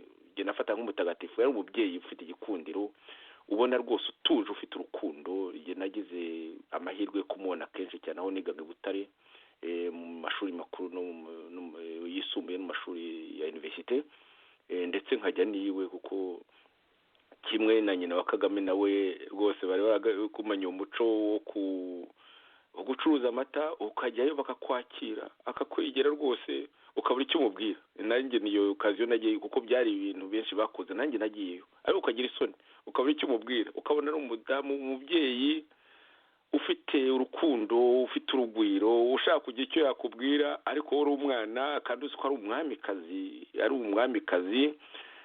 Yabaye umugore w'igihangange rudahigwa, wamwicara uruhande nyine ukaba intimide, ukanywa ayo mata yawe ukava wiruka, ntunasubireho cyane kuko nyine byabaga ari ibintu biri protocolere. yego nanjye byambayeho nka rimwe kabiri ngiye kureba kuko byaravuga cyane nanjye mfata kuraje njya kuhanywa amata sinashobora kuyahanywa buri munsi nayo mfite uburyo rwose ariko rero wabaga wicaye muri situation ituma uvuga uti ariko rero uwo muco umuntu udinye rwose umuntu wishe gicanda abantu bishe gicanda baranazwi ni nayo mashyano muri MNDCDR b'abasirikare barimo aritwa banize Imana Butare ni ibintu bizwi cyane ariko rero yaramutanze mu by'ukuri Kagame ndabihamya yamutanze kuko yaravuye mu Bubiligi kwivuza baramwuhura izo temonyaje zirahari ikindi cyo ibyo nzige niziye Butare yafashwe n'abana banjye bari hari n'abana banjye bari aho ngaho rwose ibyo nkubwira ni ibintu nakurikiye cyane i Butare ni wacu narahize abana banjye ubwanjye indege yaguye bari kuri metero 300 zaho kwa Gicanda bari muri Hotel Foko ababona kwa Gicanda no kuri Hotel Foko nta metero zirenze 300 zihari aho abana banjye niho bari nkirwa mbyirukaho ndi Bujumbura ngerageza kugira ngo bave muri uwo mujyi ugiye gushya kuko byaragaragaraga ngize Imana kuko giye byarananiye ngize Imana tariki ya 16 bangeraho i Bujumbura z'ukwa kane bityo rero Kagame ari ufite byose Butare n'umuntu utifite n'abo bana banjye baje kuza barambuka bangeraho Kagame si wari kubura ukuntu yambutse Gicanda nawe yari gukenera kwambutsa aho ngaho yashatse kubapfa ndabihamya abana banjye bavuye ku itariki ya 16 bari muri Foko kuri metero 300 zo kwa Gicanda ibyo nibyo mvuga nyine mpamya bityo rero kubona yarabashije atarashatse ku Gicanda yaraguye Butare abamwishe nibo ba responsable ba mbere ariko rero na Kagame nyine ku mugani ku mpamvu zingoye kumva yashatse ko urwo rupfu nyine ruba uburyo bwo kugera ku butegetsi bumwe mu buryo bwo kugera ku butegetsi ko bishe abatutsi nicyo twaturiwe tuvuga bimubera uburyo bwo kugera ku butegetsi ariko bishe n'uwo mwamikazi sembori ikomeye n'ubu rero nyine nk'ukuntu kandi nyina wawe yego ni ibyo nyine tugeze kuri icyo kibazo cy'umuryango yego aferi ya Rwigara mbere rero tutarageraho nagira ngo mbivuge amagambo makeya cyane yego mbere tutarajya kuri aferi ya Rwigara yo kumena amagi nagira ngo rwose nihuta cyane wenda uze gufata ijambo ry'umunota umwe ugire wenda icyo bivugaho ndagira ngo mvuge amazina bamwe y'ukuntu nuko bademisiyonye tuzabigarukaho mu biganiro by'umwe gitaha by'umwihariko mu kiganiro cyo kuwa mbere wenda namusonera aha ndahera kuri demisiyo ya mbere yabaye kandi ikorwa n'umuntu ukomeye cyane w'igihangange muri RNC ariwe Sankara no kuvuga Calixte Nsabimana umuntu wagize uruhare runini cyane muri mobilisation ku ndirimbo nyinshi zikunzwe n'abantu benshi cyane muri opposition yaba iy'abatutsi yaba n'iy'abahutu zirimo iyo ya Semuhanuka twatangije Semuhanuka mu by'ukuri yego iyo tumuvuga tuba tuvuga Kagame nawe niko yabicurangaga ariko biranagenda binagaragara yuko muri opposition nabo ngabo bamwanyi ba Kagame iyo mpanga ye Kayumba Nyamwasa n'abandi bameze nkawe ndetse no muri MNDCDR ari nabo ari basemuhanuka biragenda byigaragaza nkuko twabiboneye muri iyo defection ya PS mbera kuri ndetse n'izo za demission zabo ngabo tugiye kugarukaho ibaruwa rero ya Sankara Calixte wagize uruhare runini cyane muri izo ndirimbo ndetse no mu rubyiruko rukomeye wenda uza guha hommage nubona kanya nubona amasegonde kuba hommage intaganzwa yari umuntu cyane ukomeye mu ntaganzwa Sankara rero ejo muri demission yaragize ati Comrade David Batenga chairman wa RNC mu ntara ya Afurika y'Epfo maze kubona amahame shingiro yatumye ninjira muri RNC atubahirizwa na busa igihe kirageze ngo nubahe umutima nama wanjye dutandukane ndabamenyesha ko kuva uyu munsi tariki ya 20 Ukwakira 2017 nsezeye ku mwanya wa komiseri ushinzwe itangazamakuru mu ntara ya Afurika y'Epfo kandi ko nsezeye burundu muri RNC mugire amahoro Sankara Calixte aho nejo iyi message rwose nayibonye ejo mu masasita saa 7:25 ariko yanasohotse kuri za Facebook ahangaha byakurikiwe n'indi message n'andi masezera kwegura no gusezera mu ishyaka RNC. aha simbisoma byose n'ibirebe gatoya. aha byakozwe n'uwitwa Camille Nkurunziza wari umunyamabanga mukuru wa Western Cape ni ahantu niho hakomeye cyane. RNC yari ikomeye muri Afurika y'Epfo kurusha ahandi hose, ariko mu by'ukuri byari bisigaye ku izina gusa kubera ayo macakubiri, kubera utwo dutsiko twari twarahashenye. Western Cape yari ikomeye cyane, Western Cape nako mu mbabare yari ikomeye cyane. Uyu rero uyu Camille Nkurunziza aragira ati amahoro y'Imana abane namwe bavandimwe, nyuma yo kubitekerezaho neza mfashe umwanzuro wo kwegura no gusezera mu ishyaka rya RNC, aho nari mfite inshingano nk'umunyamabanga mukuru w'akarere ka Cape Town, nkaba nsezeye burundu nk'umuyoboke w'ishyaka RNC. impamvu zibinteye zirimo kuvangirwa n'abayobozi banduta, kutubaha inzego z'ubuyobozi zo hasi, kutagira ijambo mu byemezo bireba abanyobora, ubushake buke bwo gukemura ibibazo, agasuzuguro no kwirengagiza n'ibindi. Mbifurije ibihe byiza, mbasabye kwerekeza umunyagitugu Kagame Paulo imitu barrels mu mwanya wo guhangana n'usezeye, byazatuma tumutsinda vuba. agaha copie d'information chairman wa RNC Cape Town Kasimu Butoyi na secretary general wa RNC South Africa Jennifer Rwamugira ndetse na chairman wa RNC South Africa Ubatenga David. Ibyo nabyo n'ejo tariki ya 20 za kuno kwezi turimo. Camille Nkurunziza ngo wari umunyamabanga mukuru wa Western Cape. indi demission, kuko aho ngaho urumva ko harimo byinshi cyane bagenda bavuga n'igitumye ba demission, kandi binajyanye cyane ni na bimwe bavuze muri rya joro ryo ku itariki ya 23 z'ukwa kane umwaka wa 2016, hasigaye amezi 3 gusa ngo dutane nyine ku buryo bugaragara. Hari undi wagize ati Comrade Chairman wa RNC w'intara ya Afurika y'Epfo David Batenga, nejwe no kubamenyesha ko uretse gato ndebe ko ntariho nsoma none bwa kabiri iyo ngiye oya nundi.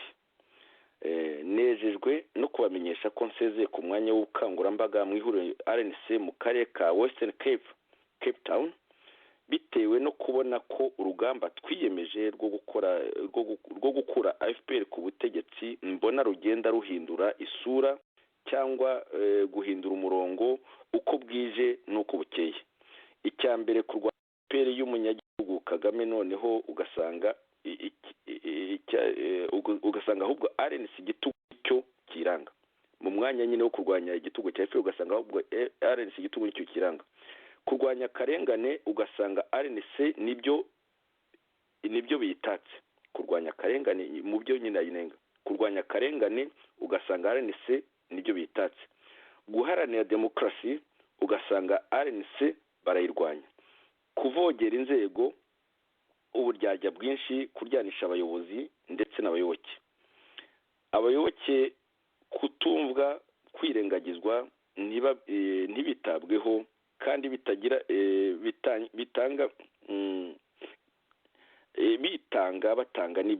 bitanga batanga n'ibyabo, ntibagaragarizwe uko bikoreshwa. RNC ikayoborwa n'abantu batarenze babiri. Ahanga ndagira ngo muvandimwe Theogene ubyumve. RNC ikayoborwa n'abantu batarenze babiri, aha ni Kayumba Nyamwasa na muramu we Frank Ntwari. RNC ikayoborwa n'abantu batarenze babiri, akaba aribo bafatira n'abandi ibyemezo, ugasanga izindi nzego zirasuzugurwa, ubwiru n'ibindi byinshi. Niyo mpamvu ngewe umutimanama wanjye mfashe icyemezo n'umutima wanjye cyo kuva muri RNC. Nkaba mboneyeho no gusaba imbabazi abanyarwanda nacengeje amatwara kubyihanganira ntibwira umugenzi. umukangurambaga wa Western Cape Province Twihangane Pacifique Sharif. Ndumva hari n'undi wa kane ahangaha ngira ngo urumva za Griff urumva za mu by'ukuri by'abantu banenga bidajyanye n'ibyo wavuze muri rya joro cyo ku itariki ya 23 z'ukwa kane. Nagira ngo mbere yo kugera kuri aferi Rwigara nyine nayo ya magi agomba kumeneka kugira ngo haboneke umureti, nagira ngo ugire mu magambo makeya icyo uvuga kuri abo bagenzi bacu barimo Sankara Calixte wakoze akazi katagira ingano muri mobilisation mu ndirimbo zitagira mwiriya twatangije ya Semuhanuka n'izindi, harimo na niriya yo guse ya Karege ya tuzagenda tuzigaruka n'izindi nawe kandi mu byo yagiye avuga kuko yagiye anabyandika asa n'uca amarenga ku mbuga avuga ati ibintu Karege yagihari yabashaga kutwunga none twasigaranye mu by'ukuri n'umuntu bitugoye kumva icyo agamije. Mu yandi magambo rero nagira ngo rwose nawe ugombe kuba utabikurikiye nkubwiye ngusoma ibyo bitatu, ibindi wenda bisigaye n'ibizagaruka tuzabikorana na Musonera kuwa mbere.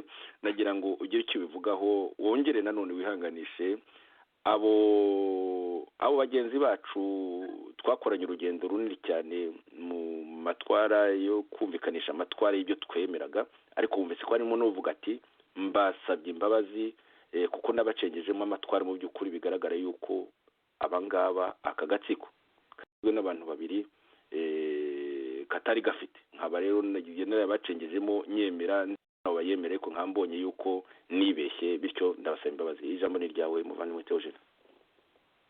Murakoze Joseph, nibyo koko n'uwo muvandimwe yagize neza kuba anasaba n'imbabazi mu Banyarwanda. Unibuke neza Joseph ko no mu itangazo twasohoye wa munsi dutandukana tuva muri RNC dushinga New RNC, wibuke ko natwe twasabye imbabazi muri iyo nyandiko kubera ko hari benshi baganye umuryango RNC kubera icyizere cyo twabahaye, kandi ntabwo ari icyizere cyatanzwe n'umuntu umwe gusa Rudasingwa wari umuhuzabikorwa, cyangwa se Joseph gusa, cyangwa Musonera, cyangwa se Gahima, cyangwa se aba bandi bose bo twakoranaga.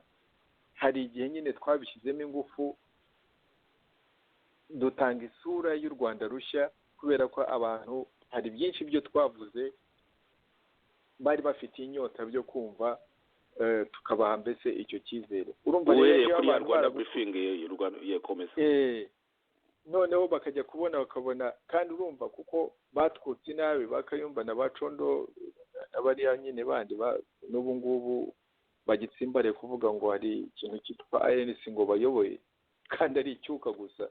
Uribuka ko batwutse inabi cyane bakatubuza ibi bintu kubivuga hanze kugira ngo Abanyarwanda n'abayoboke bacu babyumve, batubuza kubivuga muri executive committee, batubuza kubivuga muri bureau politique. So hari Abanyarwanda benshi bari muri ANC n'abantu twari dufatanyije byaguye hejuru kubera ko ntabwo abantu bashatse ko uko kuri tukuvuga hanze, nk'ukuntu badashaka kuvuga amakuba yagwiriye Abanyarwanda n'uruhare bayagizemo, baba ari abo ba FPR-DMI cyangwa se MRND-CDR, ni nako n'ibyabaye muri RNC batashaka ko tubivuga.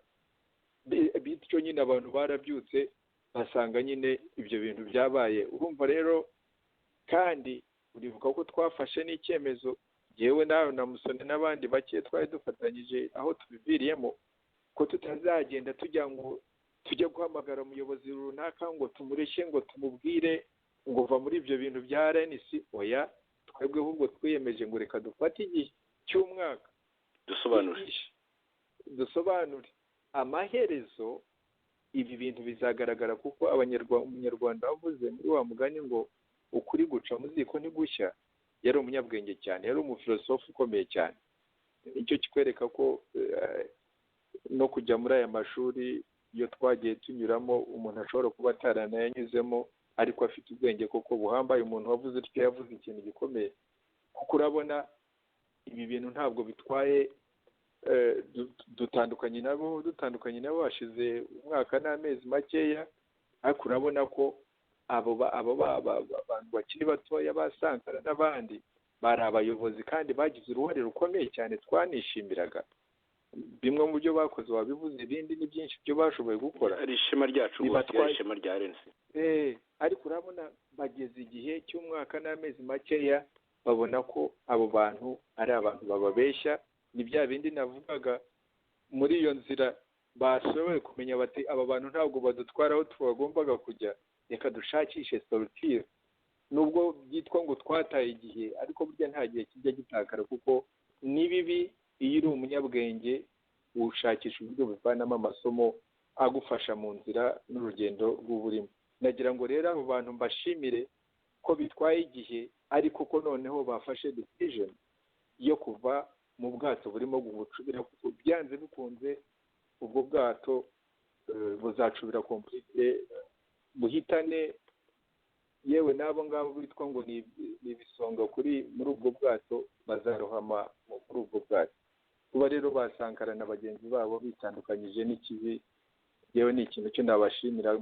Encouragement, urugamba ruracyari rwose, niba bagifite ubwo butwari nk'ukuntu babwerekanye n'umurava wo gukora, ibyo ari byo byose bazakomeza kuba kuri urwo rugamba. So nagira ngo mbibashimire, ahubwo noneho nongere mbone n'umwanya wo kongera kubwira abayobozi bandi batari bariya bo hejuru, basa nabo bafashwe n'ingwate na Kayumba.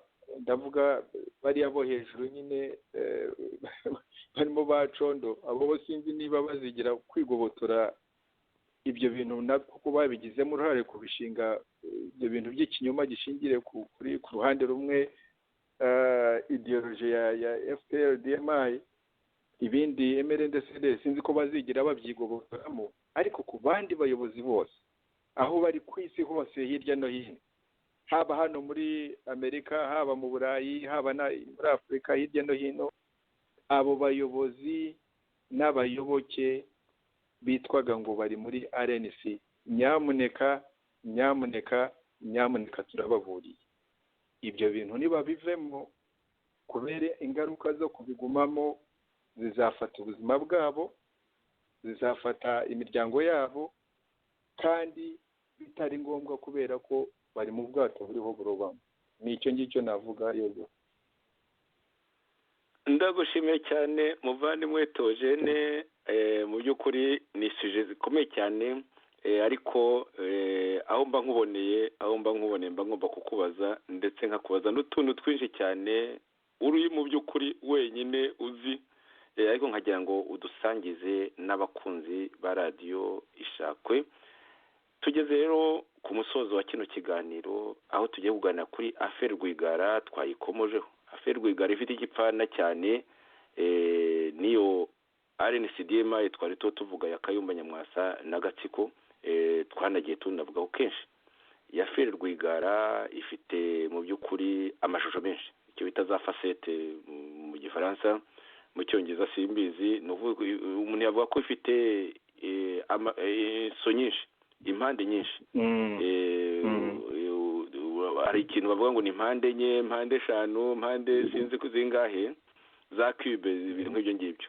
Nayo rifite za facette nyinshi cyane. Buriya muvandimwe Theogene numva facette cyari cyo muri icyo gifaransa cyanjye, icyongereza ndagerageza ariko hari igihe kinyaruka kikabura. Iya Affaire ifite za aspect nyinshi, za facette nyinshi cyane. Hari umudamu witwa nako n'umukobwa n'umwari witwa Diane Rwigara, wagize gutya ati ngiye kwiyamamaza, bityo Kagame abifata nk'aho rwose ari offense, ari nk'aho ari agression. Ariko rero mbere yaho sakirirego rwose, yego. Ariko mbere yaho hari se Rwigara Sinapolo. Rwigara Sinapolo ni umuntu wari ukomeye cyane, umucuruzi wari ukomeye, watangiye gucuruza ari mutoya ariko akagira n'ubushobozi buhambaye. Urabona buri wese agira ubushobozi, hari ushobora kujya mu bucuruzi ariko ukaba umucuruzi uciriritse cyangwa ufite ubushobozi buciriritse, ariko yari umuntu ufite imagination. Nyine navuga ko ari mu bacuruzi bagiye berekana ko yari afite talent.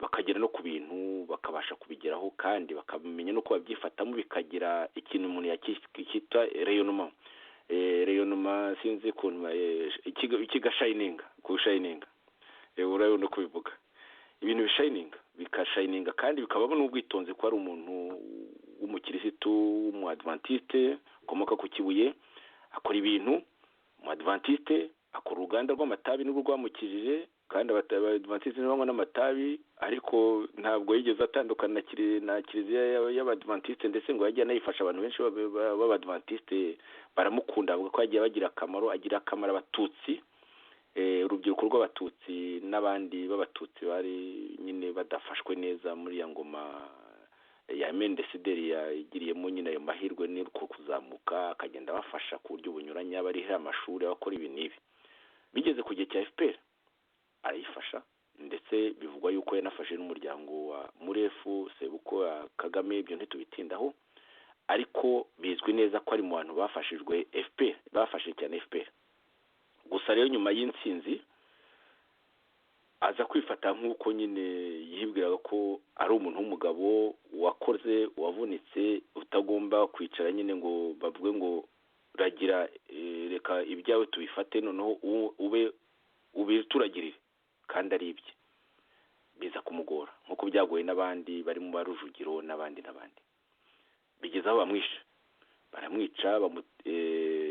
baramwica yego yaramaze iminsi bamuhiga yagiye anahunga akagaruka ariko umunsi umwe nyine umutarengwa baza kumwica hari mu kwezi kwa kabiri niba nibuka neza ku itariki ya kabiri z'ukwezi itariki za kabiri z'umwaka wa 2015 hashize imyaka 2 irenze baramwica bakora ikinamico rya accident n'igikamyo ngo n'umushoferi wahamutse ngo baterekanye n'ungubu hashize imyaka igiye ku 3 mu kwezi kwa kabiri za 3 kumwa kutayiza 3 uwo mushoferi ugihamuka nyine ntibaramwerekana ku rukiko hagati aho ngaho ariko ntibaherekeye aho kuko umuryango we waravuze ati mwamwishe kuko igipolisi kimaze gukora iryo kinamico ry'uko ngo yagonzwe n'ikamyo baraje umudamu we Adeline Rwigara ndetse n'umukobwa we Anne Rwigara bombi barafunze muri kino gihe barahageze bazana ambulance ariko baza kubona ko akiri muzima bari bamukubise ikintu ngo hahombanye mu musaya hahombanye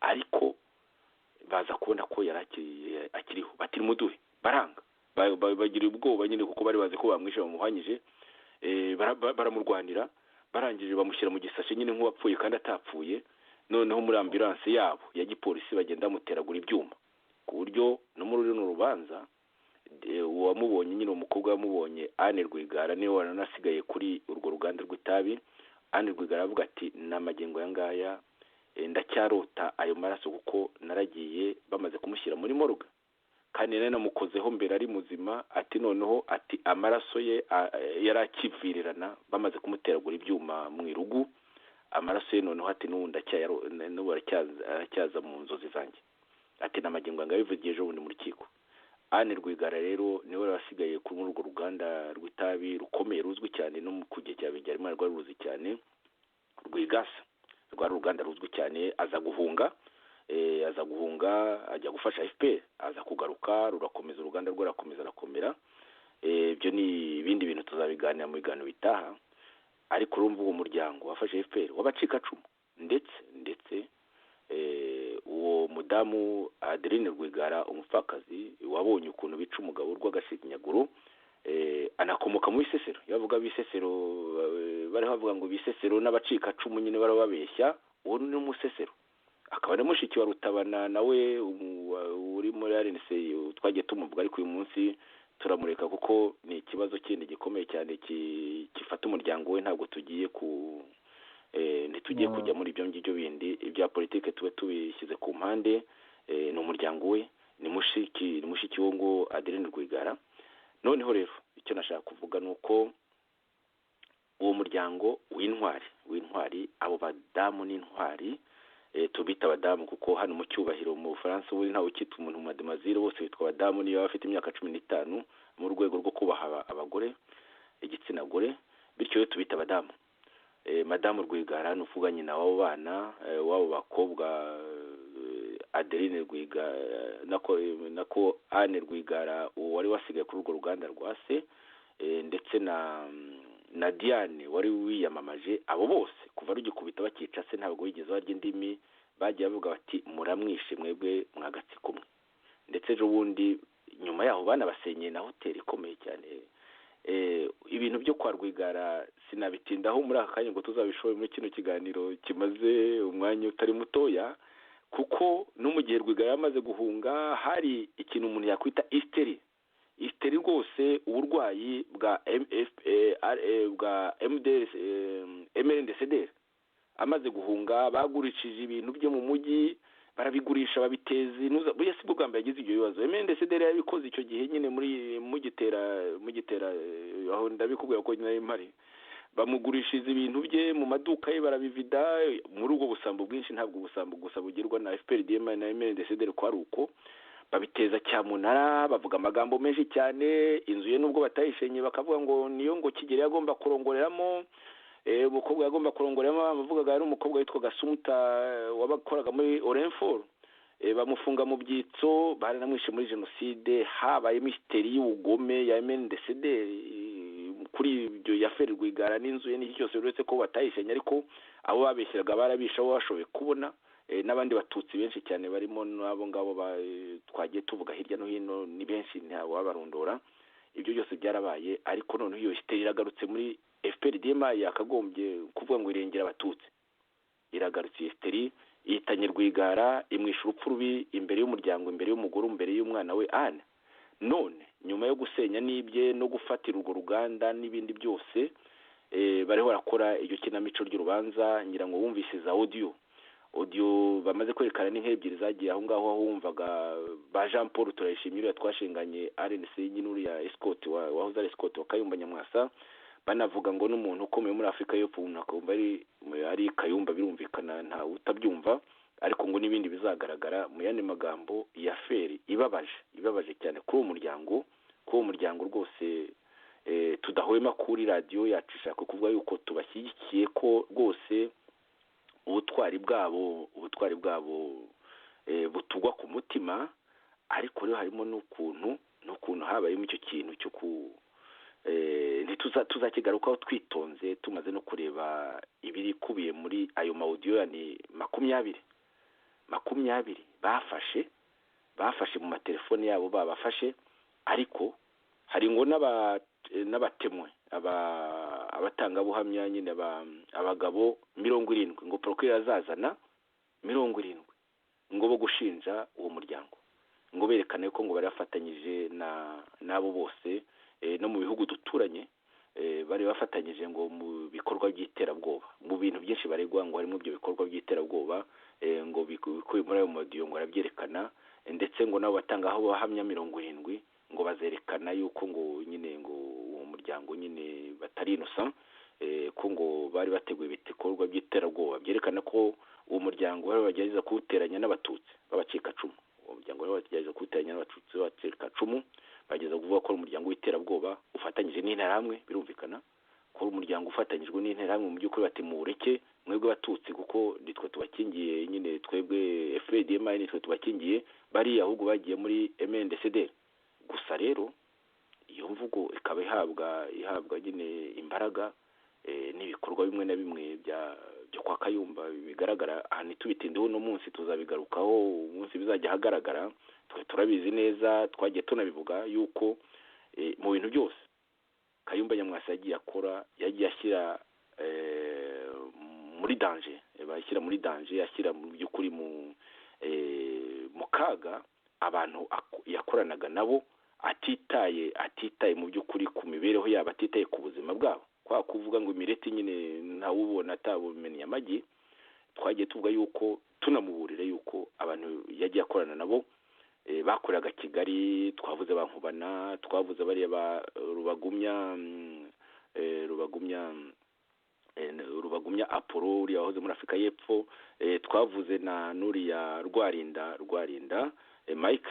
Ibyo nawe warabivuze. Nagira ngo rero ufate ijambo uhumurize uwo muryango w'intwari uri mu kaga, ariko ako kaga nk'uko twateruye ikiganiro tubivuga na FPRDMI mu by'ukuri ibatoteje ibamera nabi nayo ntiyorohewe na Human Rights Watch. Urebye ubukana rero bafite ndaza kuwenda twubisezeraho tubona akanya turaza kubireba. Urebye ubukana nka parlement ifite bamwe mu parlementaire bafite bamwe mu badepite bafite biragaragara yuko Human Rights Watch nyine yabakoze mu gisaba bavuga bati muyirukane nta kindi nk'uko mwirukanye BBC. Bigaragaza yuko atari Human Rights Watch mu by'ukuri yokejeho igitutu umuntu wese yafora yuko leta zunze ubumwe za Amerika arizo zibokeze igitutu mu by'ukuri icyo kibazo bafite kurusha iyo Human Rights Watch nyine nayo ifite icyicaro i New York. Ijambo ryawe muvandimwe Theogene.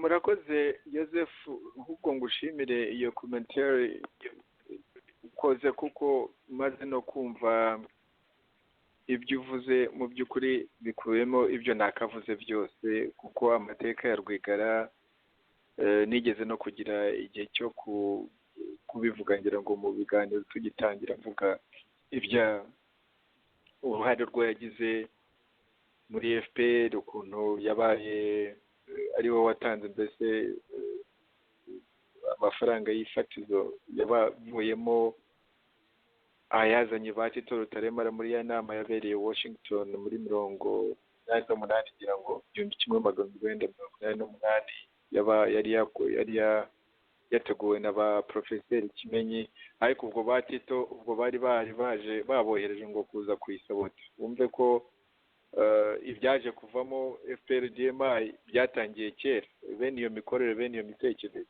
Nubwo Rwigara yatanze ayo mafaranga azana ba Tito, ariko bo bari baje aho gufatanya n'abandi nabo bakimenye n'abandi banyarwanda bari nanga harimo abitwa ba Karasanyi, abitwa ndetse n'uriya Alfred Kalisa ngira ngo niba nibuka n'abandi bo bari baje ngo gusabota, kuko ubwo barebaga abo ngabo nk'abantu bazakompitinga nabo baje kubasabota. Ariko icyo nagira ngo ntindeho kwerekana gusa ko tekereza muri za 1988 iyo risk yo Rwigara yafashe, kandi icyo gihe ndamya ko yari akiri mu Rwanda, gufasha nyine FPR. Ni umuntu twari tuziranye, ndibuka no mu gihe cy'intambara nyine ko yari afite akamodoka keza ka Mercedes yari yahaye umuryango, twirwa tukicungamo aho twanyuraga twagezanya Kivara za hehe. Ni umuntu wari ufite nawe mu bantu bo wavuze nk'ukuntu wavugaga uriya mubyeyi nyakwigendera Icanda. Asina Paul nawe yari umugabo ufite igikundiro, yari umuntu ufite igikundiro wihutira gufasha buri gihe. Urabyibuka twageze no ni Kigali muri 1994, yego twari twafashe leta, ariko twese uretse abashoboye kubohoza, ariko hafi abenshi muri twebwe twari abakene, no kurongora byaratugoraga. Ndibuka ko ndetse na Asina Paul yari inshuti cyane ya Gahima, yari inshuti ya Gahima. N'ayo mafaranga yo kuzana Batito mu by'ukuri yayihaye Gahima nk'umuntu wari uhagarariye nyine umuryango wa FPR aho ngaho mu buhunzi za Nairobi. So Asina Paul ni umuntu, ntabwo umuryango we abandi nka madamu we n'abana be ntabwo mbazi, ariko nagira ngo mvuge ibintu bibiri gusa ne kurondogora, kuko mu bibazo biba byugarije umuryango nka biriya ababinyuzemo bakabikira ntabwo bashobora wenda kubyumva neza, ariko umuryango we buriya urabyumva neza kubera ko uri muri uwo muriro Kagame na FPRDMI babashyizemo. Ariko urumva ko ubutwari bwa Asina Paul n'uwo muryango mu by'ukuri ufite umugisha. Muri ako kababaro hari igihe Imana iducisha mu bibazo bikomeye cyane, bigasa nk'aho tubereye ibitambo abandi benshi, kugira ngo barusheho gufungura amaso barebe ikibi n'aho gikomoka. None se hari umuntu wagatekereje yuko Asina Paul ariwe wakwicwa na Kagame? Ubu se hari umuntu wagatekereje ko umuryango wa Asina Paul waba ari we usengerwa, ukanyagwa, ugafungwa, ukagaragurwa nk'ukuntu ugaragurwa ubu ngubu kugeza kuri uwo mudamu, uwo mubyeyi Adeline n'abo bana be bafunze, birirwa bashaka nko kubacisha ngo mu bintu bya humiliation, kwa kundi njya mbona amafoto yabo rimwe ari madamu binyereta. Akenshi igihe sinshaka no kubireba, nkunze no kutashaka no kubireba. Ibyo bintu byose ntabwo wagwatekereje ko ari uwo muryango wabinyura w'abatutsi babayeho mu Rwanda, bakamenya uburyo bagomba kuba muri urwo Rwanda. Igihe abatutsi basaga kwa kundi njya nita abahutu muri iki gihe nabo babaye abenegihugu bo mu cyiciro cya kabiri, second class citizen. Yego. Ibyo navugaga muri Rwanda briefing, ibyo nise systematic deliberate marginalization y'abahutu. Marginalisation délibérée et systématique mu gifaransa. Ubu ku batutsi, impamvu mvuga ko uwo mubyeyi Adeline n'abana be na Diane ari nk'ibitambo kugira ngo abanyarwanda, niba hari ibindi byabananiye kumva neza, ntabwo babona ibyo uriya muryango urimo kunyuramo ngo unanirwe kubona ubugome, wenda uretse n'ubu perezida bwa Kagame.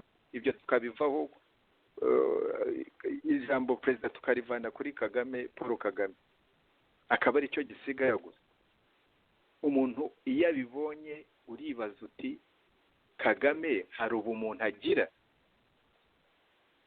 Umuntu ushobora gufata umubyeyi nk'uriya n'abana be, waramwiciye umugabo, warishe se, nabo ukabagaragura kuriya ngo kubera ko umwana yatinyutse, umwana w'intwari, dore n'intwari really, yaba ahubwo twagiraga abantu bangana nawe benshi, wenda amaherezo nibo bazavana u Rwanda muri aka kangaratete. Umuntu w'intwari gusa ngo icyaha yakoze nuko yavuze ko nawe ashaka kuba perezida w'igihugu. Kuki se ataba perezida w'igihugu? Ntabwo Kagame amurusha amashuri. Urabyumva, nigeze kubipfa n'abantu muri Amerika, ntibanayanganye. Nta kintu na kimwe uretse amaraso y'abana ahanini b'abatutsi. Ayo maraso y'abana b'abatutsi yamenetse kugira ngo Kagame agere hariya, ajye kuri iriya ntebe bamwicajeho. Uretse abana, akaba nyine yirata ko afite icyo gisirikare aricyo yakoresheje kubohoza igihugu cyose n'ibyacyo.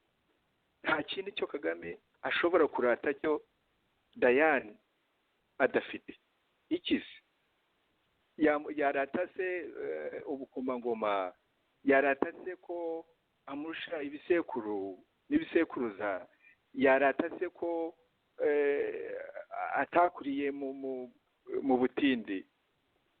Ibyo bintu byose iyo ubishyize aho ngaho ukabireba, isomo tuvanamo ni rimwe gusa. Ku bahutu, Kagame yabashyize aho atekereza ugomba kubashyira kugira ngo abasiga icyaha cy'ubwicanyi, n'ubwo icyaha cyakozwe n'agatsiko MRND-CDR, ariko agisiga abahutu bose kugira ngo n'abazabakomokaho bajye batekereza ngo ba papa ba sogokuru ngo bishe abatutsi. Kandi urabona no mu miryango, Yosefu ugomba kuba ubizi kundusha kuko hari interaction ugirana n'indi miryango y'abahutu. Urabona nk'abana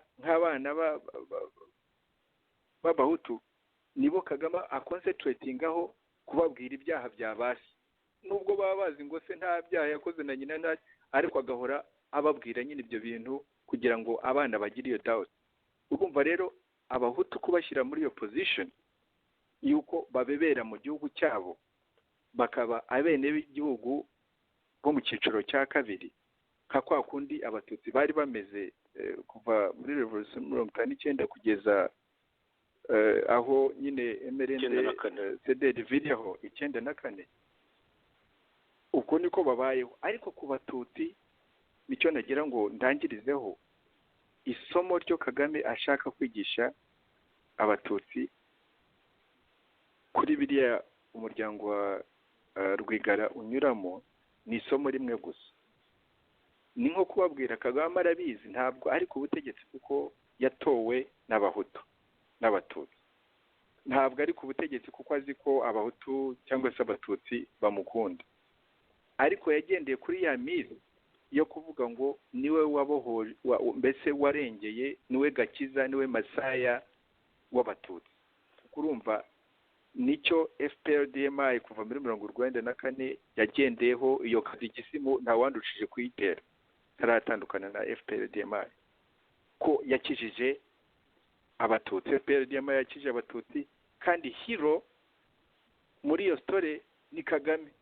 Kagame mbese niwe hero y'abatutsi, niwe hero w'abacikacumu, abari mu Rwanda, abahungutse kuva mu buhunzi. Iyo niyo story. Urumva rero yabonye umuntu w'umututsi ushobora kuza avuga ati ariko jewe nshobora kuba nayobora iki gihugu kandi nkakiyobora atari muri inzira y'ubwicanyi nk'ibyaranze FPR-DMI cyangwa se MRND-CDR. Uwo muntu iyo ari umututsi, Kagame agomba kumukubita atitangiriye.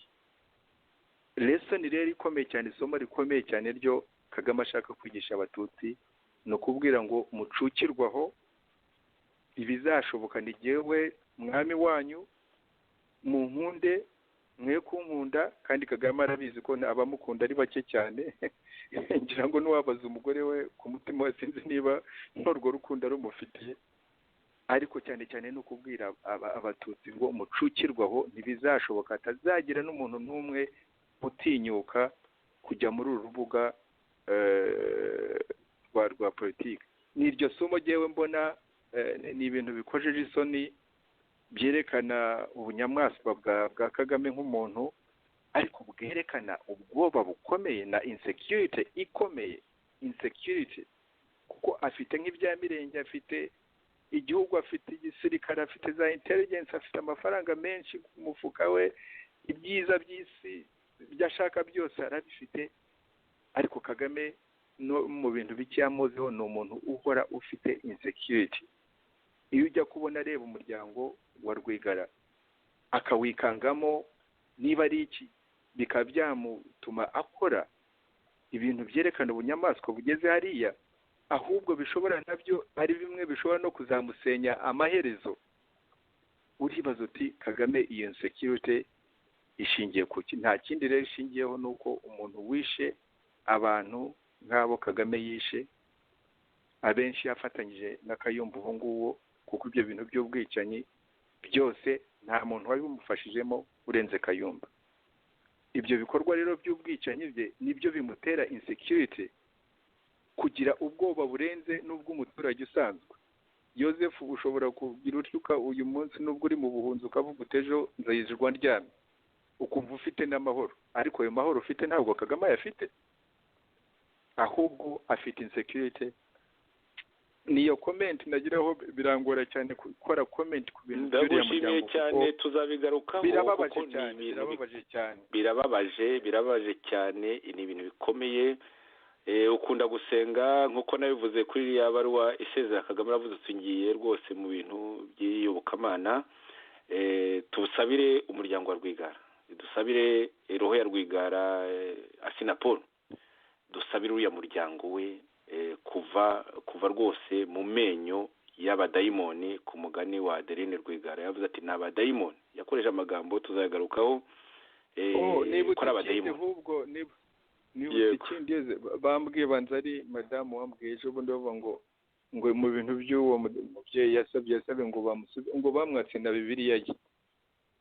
Ntibamwatse Bibiliya, ni igitabo cy'indirimbo zo guhimbaza Imana, ko n'umu Adventiste yego rwose barayimwatse. Aya madayimoni yamwatse ibyo bintu. Urumva Joseph, ibi bintu byo mbona birarenze. nakina n'uwo nguwo twumva. Ntabwo yageze aho kinani, yakoze nawe amahano atari makeya, ariko ntabwo yageze aho ngaho. Ubwo se Bibiliya ni igitabo cy'indirimbo, ariko ni ukwereka ni igitabo cy'indirimbo zo guhimbaza Imana. Yego, yes.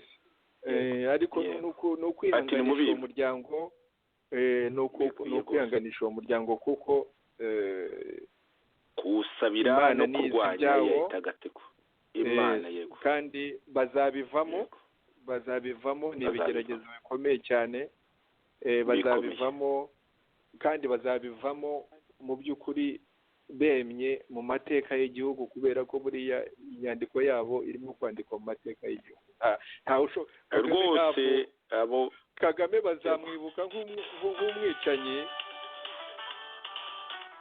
ni wawe Kagame komeza Kagame bazamwibuka nk'umwicanyi kandi azagira nawe igihe cyo kujya imbere y'Imana ariko Rwigara n'uwo muryango we mu mateka y'igihugu bazahora bibukwa nk'intwari. Ibyo rero ni ibintu bikomeye cyane kuko ntabwo ushobora kubigura amafaranga. Ntabwo bene imyifatire yaranze Rwigara agasiga umuryango ubona wifata ukiyumanganya mu bihe bikomeye cyane nka biriya. Iyo myifatire amafaranga ashobora dusigaje iminota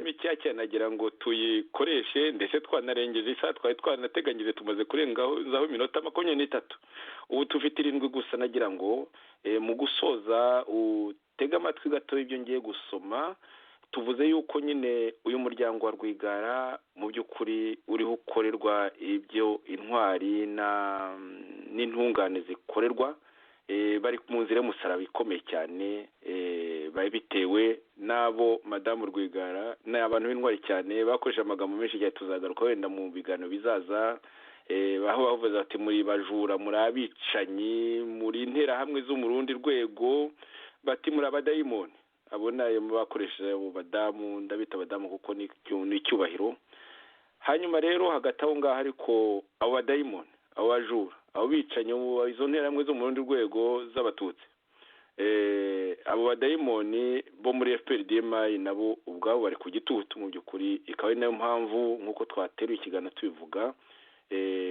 kuwa gatanu ushize batabashe no gusoma nyine urubanza kandi byari ibintu byoroshye ubundi kuko ni ugusoma ifungwa ry'agateganyo ry'iminsi 30 ubundi ntabwo abo badayimoni byagomba kubananira ariko biragaragara ko bari ku gitutu mu by'ukuri igitutu abambere batuka ni Human Rights Watch kuko niyo babasha gutuka ku mugaragaro bakakora nyine bagakoresha ibitutsi byose bashoboye banabise ngo uyiyobora ngo nimbwa y'intera hamwe tuzabigarukaho ari uyu ntitubibonera akanya turagira ngo gusa tuvuge iby'icyo gitutu nyine uzi Human Rights Watch urayizi neza cyane kuva mu ikubitiro muri icyo gihe babeshya abo bose bariho babeshya nyine bariho barimanganya amateka ngo ko itafashije FPR ko itavuze jenoside igihe cyayo reka nsome gatoya n'article imwe muri za article nyinshi cyane zasohotse kuri icyo kibazo nyine cya Human Rights Watch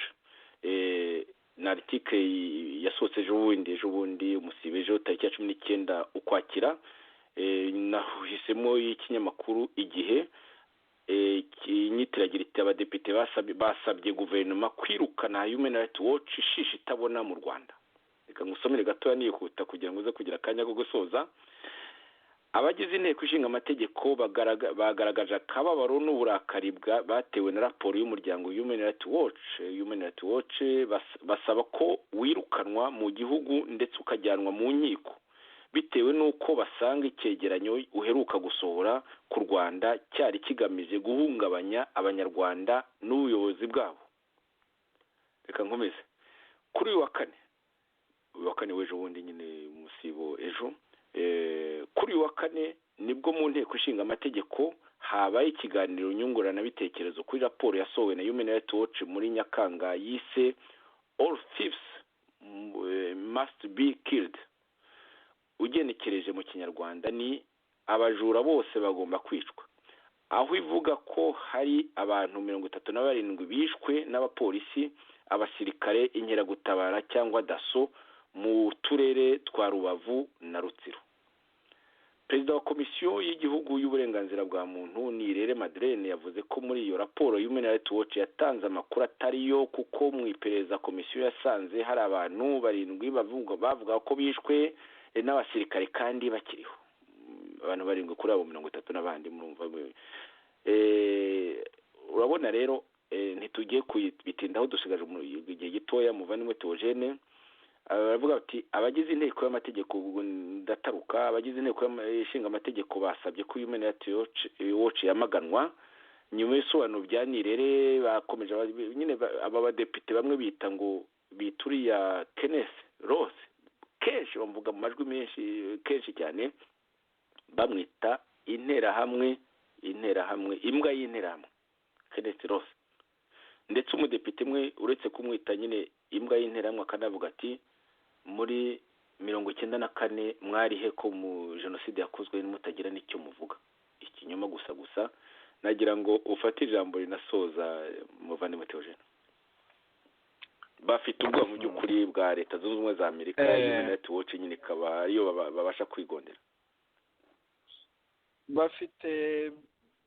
bafite ubwoba ariko ni ukubitandukanya kuko Human Rights Watch muri iyi myaka yose 94 yagize uruhare ruri positive kuko na nyakwigendera Harrison Forge tubyibuka neza muri kirya gihe cya jenoside n'umwe wafatanyije na Bagahima na Claude Saidi nyakwigendera Claude Saidi hano za Washington ariwe muntu washyiragaho pressure leta y'inahangaha kugira icyo ikora no kwita biriya bintu jenoside so ibyo uwo mudepite avuga sinzi aho bivana ubwo ni bya bindi bya FPR DMI nyine na Kagame bahimba ibyo ariko ibyo ni fact ntabwo bashobora kubihindura n'iki gihe cyose Human Rights Watch urabona yabaye consistent buri gihe ivuga uko ibintu bijyanye n'uburenganzira bw'ikiremwamuntu mu Rwanda uko biteye gusa ni ukujya tubitandukanya kuko Human Rights Watch nubwo ifite influence inahangaha ariko leta cyangwa se ibice bimwe bya leta inahangaha biracyatsimbaraye kuri Kagame mu biganiro bitaha tuzagerageza gusesengura neza kureba kwibaza uvuga ni ukuri yego ntabwo rero baramuvaho bamwe abakomeye inanga nubwo bitabuza Human Rights Watch bitabuza kugira ubwoba bafite ubwoba ikindi ni uko Kagame ubu ngubu ari abari aho ngaho kuba batarasomye urwo rubanza ntawamenya impamvu ariko imwe muri byo n'ubwo ubwo Kagame batarafata icyemezo kubera ko niwe mucamanza mukuru niwe wabaye umucamanza mu byaba Bizimungu Pasiteri igihe bamufungaga ibyaba nta kiruta inka aba bantu bose bakomeye baca mu bintu byo bita imanza nanjye ubwanjye waciye mu nabaye ingabire nanjye waciye muri buriya rukiko rwa gisirikare bose baba bategereje ko umucamanza w'ikirenga agira icyo avuga rimwe na rimwe urubanza ruca kuri text akarwohereza FPR DMI nyine hakagira umurya muri barya abantu baba bari imbere haba ariwe ugomba gutanga amabwiriza no kubona amabwiriza ubwo rero ntabwo arahitamo mu guhitamo rero abafite wasiwasi ku ruhande rumwe abatekereza ati iyi kesi ya ba Rwigara n'aba badamu ni inkomeza nayo muri iyi nzira nkabafunga imyaka 10 n'ingahe ese nzatakaza iki ese aba bantu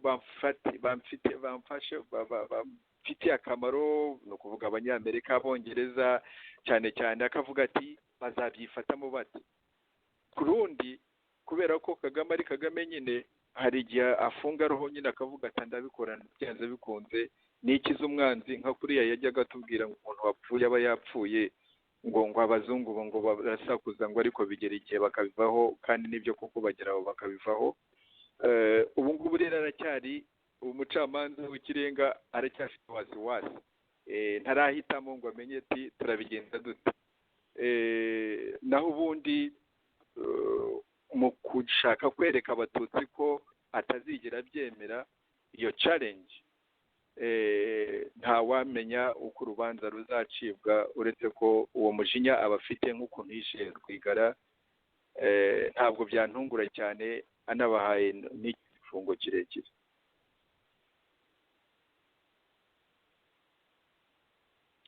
Joseph uracyanyumva ndakumva neza cyane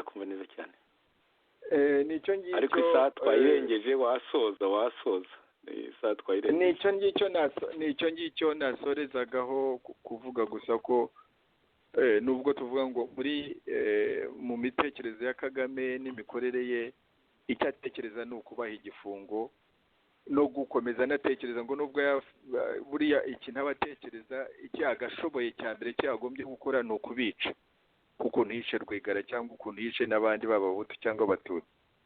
Ariko ubu ngubu kuko idosiye iba ikomeye kandi yagiye muri public cyane, ubwo icyo atekereza ni ukubaha igifungo kirekire. Ariko ibyo nabyo nta wabimenya kubera ko Imana ifite ibitangaza ikora. Hari n'abagiye mu mateka Imana ivana mu bihe bikomeye, biranashoboka yuko Imana ishobora kubakorera ibitangaza ikavana muri uwo muriro. Icyo twakora ni ugukomeza kubasabira kandi dukomeza kugira icyizere cy'uko bazava muri ibyo byago, ariko cyane cyane no gukomeza uru rugamba turiho, kuko nyine ibyo byose biragenda byereka abanyarwanda ko uko ibihe byicuma byigira imbere, ububisha bwa Kagame buzagenda bwiyongera, ntabwo buzagenda buba buke. Ibyo rero tugomba kwizirika imikandara, tukamenya ko tugomba guhangana n'icyo kibi kugeza igihe tuzagitsindira. Tugafata busora. Busora na kompasi, tukamenya iyo tujya, hanyuma tukabiharanira, amaherezo tukazatsinda. N'ibyo ngibyo nasorezaho Yozefu. Ndagushimiye cyane umuvandimwe Theogene.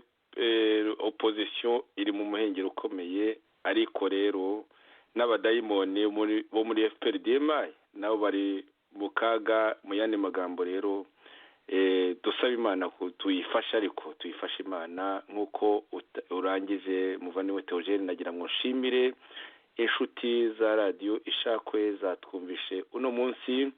Mfite ikibazo cya gripe nk'uko nabivuze mu kiganiro gishize, ntabwo irakira neza, bityo nizere ko mwabashije kunyumva kabone nubwo ijwi ryanjye ritanyoroheye.